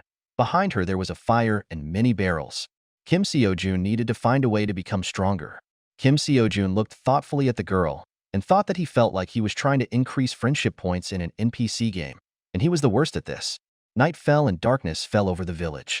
The corridor was dimly lit and completely deserted. Kim Seo-jun was sleeping in one of the rooms. Footsteps were heard. A girl in a sheepskin coat stood over Kim Seo-jun's bed with a dagger in her hand. Her back was illuminated by the moon, and there was a sword in her bosom. The stone levitated and burned with blue lightning above his hand. Then the stone fell into his hand. Kim Seo-jun sat on the bed in the dark with a stone in his hand. He said that it didn't work as he thought. Kim Seo-jun discovered a couple of features in his skill. First, continuous storage when using gravity to fire a shot is impossible. A diagram of how the skill works has appeared. An unlimited amount of pebbles came from the hand. A person shouting, "Heavenly Ray," could pierce an opponent with a blue beam of energy. There is a delay during blue light materialization because storing and summoning items takes time. Kim Seo-jun summoned a block that glowed with blue light. Then he raised his hand. Secondly, gases can also be stored, but this does not really matter. Kim Seo-jun raised his hand, used a skill and squeezed it, conserving air. Kim Seo-jun looked to the side, his eye glowing blue. It can save 2 cubic meters at a time. He wondered if it was possible to preserve air for an invisible attack, but gases and liquids outside the vessels are retained in very small quantities. Quite a bit of air came out of Kim Seo-jun's hand. At that same second the air dissolved. Moreover, they immediately evaporate when he uses them. Kim Seo-jun, lying in a clearing, lifted into the air a cube located in 2 other translucent cubes. Finally, after numerous attempts to save items, he realized his own limits and storage limits. Kim Seo-jun sat on the bed, felt a wave of nausea and put his hand to his mouth. He sat on the bed, his body covered with heat. 1,000 slots, 10 tons. This is the limit of his skill. Kim Seo-jun removed his hand in surprise and wondered if this was magical exhaustion. As he continued to fill his supposedly endless inventory, a warning appeared.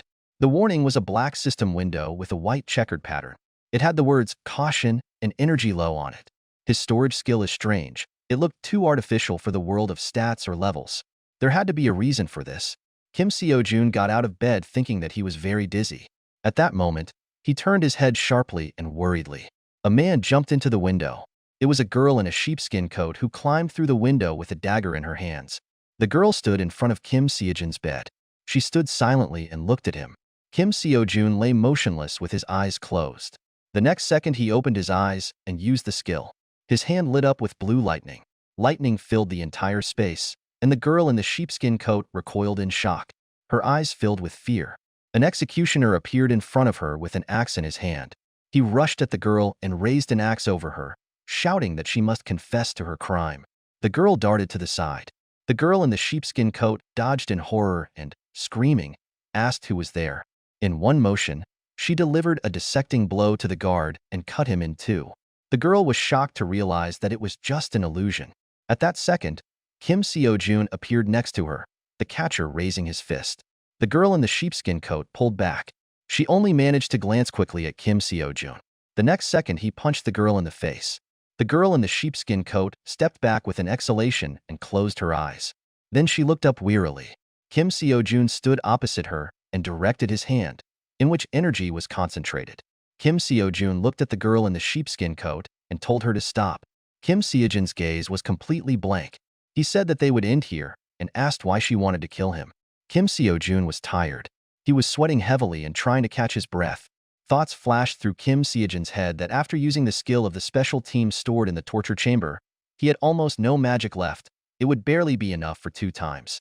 The girl in the sheepskin coat frowned and looked at him. She then stood up and calmly said that she did not know who misinformed Kim Seo-jun, but on the contrary, she was there to protect him. Kim Seo-jun asked in surprise. At that moment, the ringing of bells was heard. Kim Seo-jun and the girl in the sheepskin coat looked up. Kim Seo-jun looked around in surprise and asked if their bells really ring at night. The girl in the sheepskin coat cast a restless glance to the side. At that second, a green monster jumped out of the window. It looked like a dinosaur, but walked on 2 hind limbs. The monster broke the window with its front paws and jumped into the window. The fragments scattered in all directions. Kim Seo-jun and the girl in the sheepskin coat were shocked and horrified. The monster stood on all 4s and, pressing itself against the floor, began to move smoothly but quickly. Kim Seo-jun fearfully asked what was happening. The monster swung its huge paw and sharp claw. At that second, the girl in the sheepskin coat dealt a strong blow with her sword. Red lightning filled the room, and the sword left a trail in the air. The girl in the sheepskin coat stood up and looked up defiantly. The blow severed the monster's paw and cut off all its fingers. Green thick blood stained the floor. Kim Seo-jun looked in surprise. He was worried about whether this monster was from another world, where the dinosaur came from, if there were slides and goblins around. The monster growled, its mouth also covered with a green, thick liquid. Kim Seo-jun fearfully looked up at the monster writhing in front of him. The monster rushed forward, but Kim Seo-jun managed to dodge. He was worried about why the dinosaur was coming towards him. Kim Seo-jun raised his hand in concern, concentrated his energy, and took aim. Frowning, he thought about the fastest way to kill him and where his weak point was. The girl in the sheepskin coat leaned forward and shouted for Kim Seo-jun to aim for the stomach. The girl struck at the monster's limbs, cutting them off. Kim Seo-jun looked up. Right above him was the translucent belly of the monster. He noticed a core with entrails inside the monster. Kim Seo-jun took aim, activated his skill, and concentrated his energy.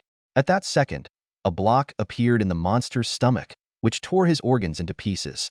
The dinosaur crashed to the ground. Kim Seo-jun lay under one of the monster's paws.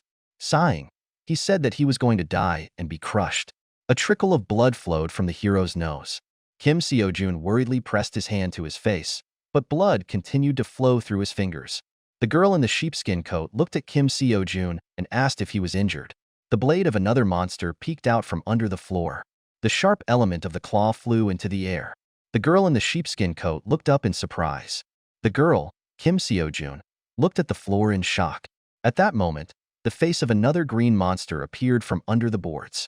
He stood up sharply, swung his claws, and destroyed the entire floor. The girl in the sheepskin coat and Kim Seo-jun pulled back sharply. The monster raised one of the blades and swung it. The girl in the sheepskin coat quickly threw a dagger at the monster. The impact on the ground from the fall of Kim Seo-jun, the girl in the sheepskin coat, and the monster in one of the rooms caused all the dust to rise. Green blood filled the floor. The monster was wounded with a dagger in one of its paws. The corpses of doctors and hospital workers lay on the floor. Kim Seo-jun had blood oozing from her mouth and nose. He frowned and realized that while their inferior was buying time, the others had cleared away potential obstacles. Kim Seo-jun staggered. The image of Shiol appeared behind him, saying that he would do something stupid.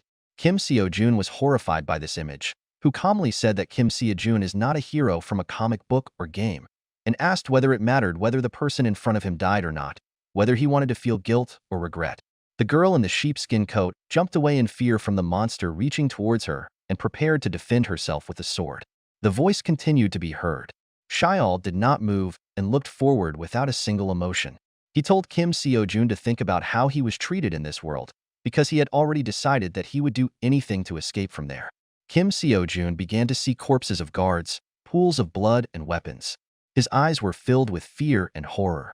Kim Seo-jun closed his eyes. There was only one phrase in his head: run. Kim Seo-jun started running. A girl in a sheepskin coat stood in the middle of a clearing next to a mercenary. She looked at the inhabitants and asked if this was really done by one person from Earth. The mercenary said that he was following Kim Seo-jun when he asked to train or something. The clearing was practically destroyed, blocks disappeared from the ground, and a huge hole was formed. Trees were also destroyed. The mercenary said that he had never heard of such a skill. The girl in the sheepskin coat replied that it was definitely tough. The girl in the sheepskin coat suddenly fell silent and began to peer at the ground. Among the dust and grass, a monster's footprint appeared. The girl in the sheepskin coat frowned and realized that this was dangerous. Footsteps were heard. Kim Seo-jun tried to escape from the room. He really thought he was a fool. He was chased by a dinosaur monster that almost overtook him. The monster opened its huge mouth, from which a green glow emanated. The monster swung its clawed paw. Kim Seo-jun crouched down and glanced at the monster. The dinosaur tried to strike, but Kim Seo-jun managed to dodge. The monster only managed to graze the hero's shoulder. Blood instantly sprayed from the wound. Kim Seo-jun got to his feet and cursed because he thought that in games, rolling helps to avoid a fight. Kim Seo-jun calmly stood in front of the huge monster, who swung huge blades on his shoulders. Kim Seo-jun will not run away, because he has already decided. He was scared to death. Kim Seo-jun glanced quickly behind him. He decided that he would do whatever it took to escape. Behind him lay the corpses of doctors and workers. The floor was covered in blood. Even if he was from another world, he didn't want to leave the person who helped him. Kim Seo-jun frowned and looked confidently into the distance. Green and red lightning crossed in battle. A girl in a sheepskin coat flew right next to the monster. She used her skill and found herself on the other side of him, leaving a red trail behind her. The monster immediately turned to look at her. The girl looked at the monster with concern but determination. Using the skill of releasing magic and teleportation killed her. The girl pushed off and hit the ground. The next second, she flew into the air with a dagger in her hands and took aim. The entire space was filled with red lightning and waves. She kicked the monster back with a kick. The girl was amazed. The blow did not cause any damage to the monster, only knocking it back a little. The dinosaur stopped moving, digging its claws into the floor. The next second, he swung his huge paw. The monastery struck quickly and powerfully with its claws, but the girl managed to dodge. She then grabbed the sword in both hands and raised it above her. The next second, she began to strike many long blows with her sword. The monster's body was cut up and all its wounds were bleeding. The girl stood up to catch her breath. Green blood sprayed from the monster's wounds. Footsteps were heard.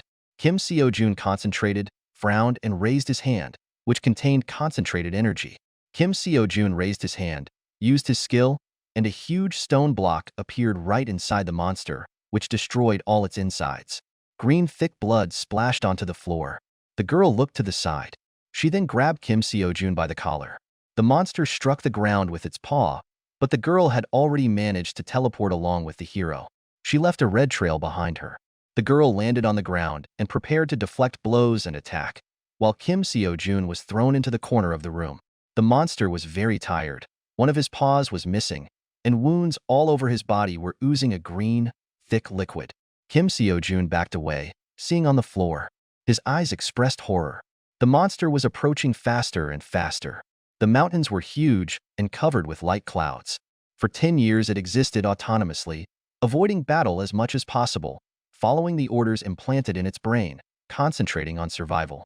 In the middle of the forest stood a monster that looked like a dinosaur. Its belly was translucent, but covered with a frame of bones. The monster showed no emotion. Suddenly he opened his mouth, squinted, and seemed to understand what he needed to do. All the monsters surrounding him also opened their mouths and roared. A day ago, the team was rebooted in a place where a faint trace of magic passed through the nasal cavity and felt like an injection straight into the brain. The main monster stood in the middle of the wasteland, closing his eyes and growling heavily. The command has been updated. Suddenly, an image of a creature appeared with pink elements on its head. He turned to Delta, 01, and initiated memory recovery, after which he said that they were faced with a sworn enemy. The image of the creature became clearer. His face looked like a black mask from under which purple energy shone through. The creature said that this target was the highest priority for destruction and ordered its elimination. The monsters stared blankly into the void, and the only thing they perceived was the creature's voice. The target's physical abilities are not outstanding, but the perceived strength is incredibly powerful. The creature next to the target has good physical attributes, but the attack power does not pose a threat. The monster stood up and put its paw to its head. Delta 01 made its decision. The girl in the sheepskin coat and Kim Seo-jun looked at what was happening in shock. The faces of the monster illuminated the eyes, burning strongly with green flames. The monster looked at them menacingly. The monster struck with its blades at lightning speed. In one motion, he cut through the block that Kim Seo-jun had taken out for protection and the sword that the girl was holding. The block immediately broke into two parts. Kim Seo-jun stood in complete horror. The sword was also split in two. Kim Seo-jun's chest was cut, and blood immediately sprayed out from the wound. The dark sky hung over the city. Suddenly, a large explosion occurred on one of the roofs. The mercenary ran with a pike in his hands after the monster. The monster raced across the roof. The mercenary raised his pike and swung it. Then the mercenary powerfully threw it right at the back of the fleeing monster. The monster leaned his front paw on the edge of the roof and tried to jump over it. The next second, the monster turned around with concern. A man in armor, teaching a girl in a sheepskin coat, jumped into the air right next to him. He swung his sword and was about to cut off the monster's head. At that second, the monster grabbed the tile with its paw and tried to run up screaming. The man grabbed the sword with both hands. The man took hold of the sword in a special way, using a skill. At that second, the sword produced such a strong explosive power that it tore the monster into pieces, which scattered in all directions. Monster blood sprayed into the air.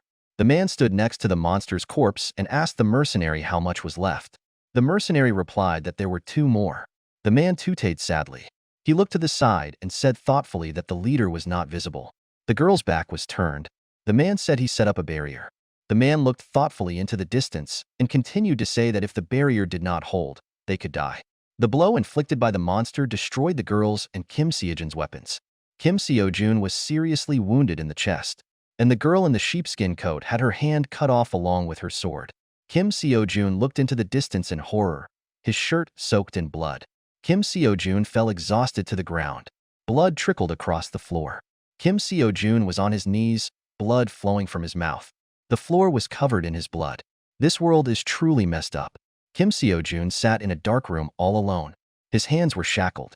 In the detention center, before he was sent to Gehenna, the worst part was the lack of computer games or videos. Kim Seo-jun bared his teeth, blood streaming down his lips. It's strange to be happy about entering this world. Friends, family, absolutely no connections. The monster squinted at Kim Seo-jun. It seemed that he was even smiling ominously. Security here is a joke. Why were these strange creatures showered here? Kim Seo-jun was really tired and was trying to catch his breath. He was scared, but he smiled. Kim Seo-jun cursed and said that this was really bad, then asked himself how he got to this point. Kim Seo-jun looked forward devastatedly and cursed again. Memories from prison, where Natanya stood next to him, appeared in his head. Her image and face came to mind. He was dragged here and there for no reason. He couldn't even hit Natanya in the face even once, and now he was caught by some strange creature. Kim Seo-jun frowned, tensed and concentrated. Blood was running down his face, and his clothes were completely soaked with it. Kim Seo-jun glanced at the girl. She fell to her knees next to him, covered in blood. Kim Seo-jun asked if she really had a teleportation skill and asked her to move it. The girl raised her eyes and turned around. Her face was smeared with blood. The girl replied that it was possible. Then Kim Seo-jun confidently shouted to her to move him behind the monster. The dinosaur was approaching, stepping on the floor with its huge feet. Kim Seo-jun was scared, but he frowned and shouted in a hurry, asking the girl again. The girl in the sheepskin coat and Kim Seo-jun were lying on the floor right in front of the monster, who was already preparing to hit them with his paw. The girl in the sheepskin coat shouted that she didn't know. The next second, she grabbed his hand and used the skill. Red lightning covered her hand and Kim Seo-jun's wrist. At that moment, Kim Seo-jun found himself behind the monster. The dinosaur turned around. Kim Seo-jun prepared himself and instinctively felt that if he used the save skill again, he would die like a Pico. An image of Shiol appeared behind him, who asked if the only talent he had was the saving skill. Kim Seo-jun looked down in horror. He understood why Shiol had considered him inexperienced back then. Kim Seo-jun clenched his hand into a fist, which was covered with lightning bolts of blue energy. He will admit it and try to change. Everything is fine. He could feel the magic gathering slightly. Blood sprayed from Kim Seo-jun's nose, and he himself frowned confidently and raised his hand, at the end of which a blue spark lit up. Even if the magic is weak, it's okay. He could do it. Kim Seo-jun looked into the distance defiantly and activated the magic selection. Kim Seo-jun raised his fist, burning with a blue flame, bared his teeth. Confidence and threat were visible in his eyes. In one motion, he flew into the monster's body from above and pierced it, leaving a blue trail behind him. Lightning filled the room. Blood sprayed from Kim Seojin's mouth, but he was still confident. The monster opened its mouth from which green, thick liquid flowed. The heart in his chest, the core, split into two halves. The monster fell to the ground with Kim Seojin on its back. Kim Seojin raised his head, coughed up blood, and tried to catch his breath. Blood stained the monster's back. At that moment, Kim Seojin felt something in horror. The monster moved its head. Kim Seojin was amazed and frightened as the monster opened its eyes and began to rise. He moved his paw and tried to swing. Kim Seojin stood on his back in shock. At that second, red lightning flashed in the air. It was the sword of a man in armor, cutting off the monster's head. Green drops dripped from the sword onto the ground. The man paced around the room. Kim Seojin lay exhausted on the floor. The man came closer and asked in surprise if he was alive. Kim Seojin lay with his eyes closed on the floor, and the man leaned over him and asked in amazement whether he was really betting everything on one single blow, as the prince had said. Kim Seojin tried to open his eyes and ask again. Kim Seojin's eyes gradually closed from fatigue. The man looked down at him and said that they would talk when he woke up.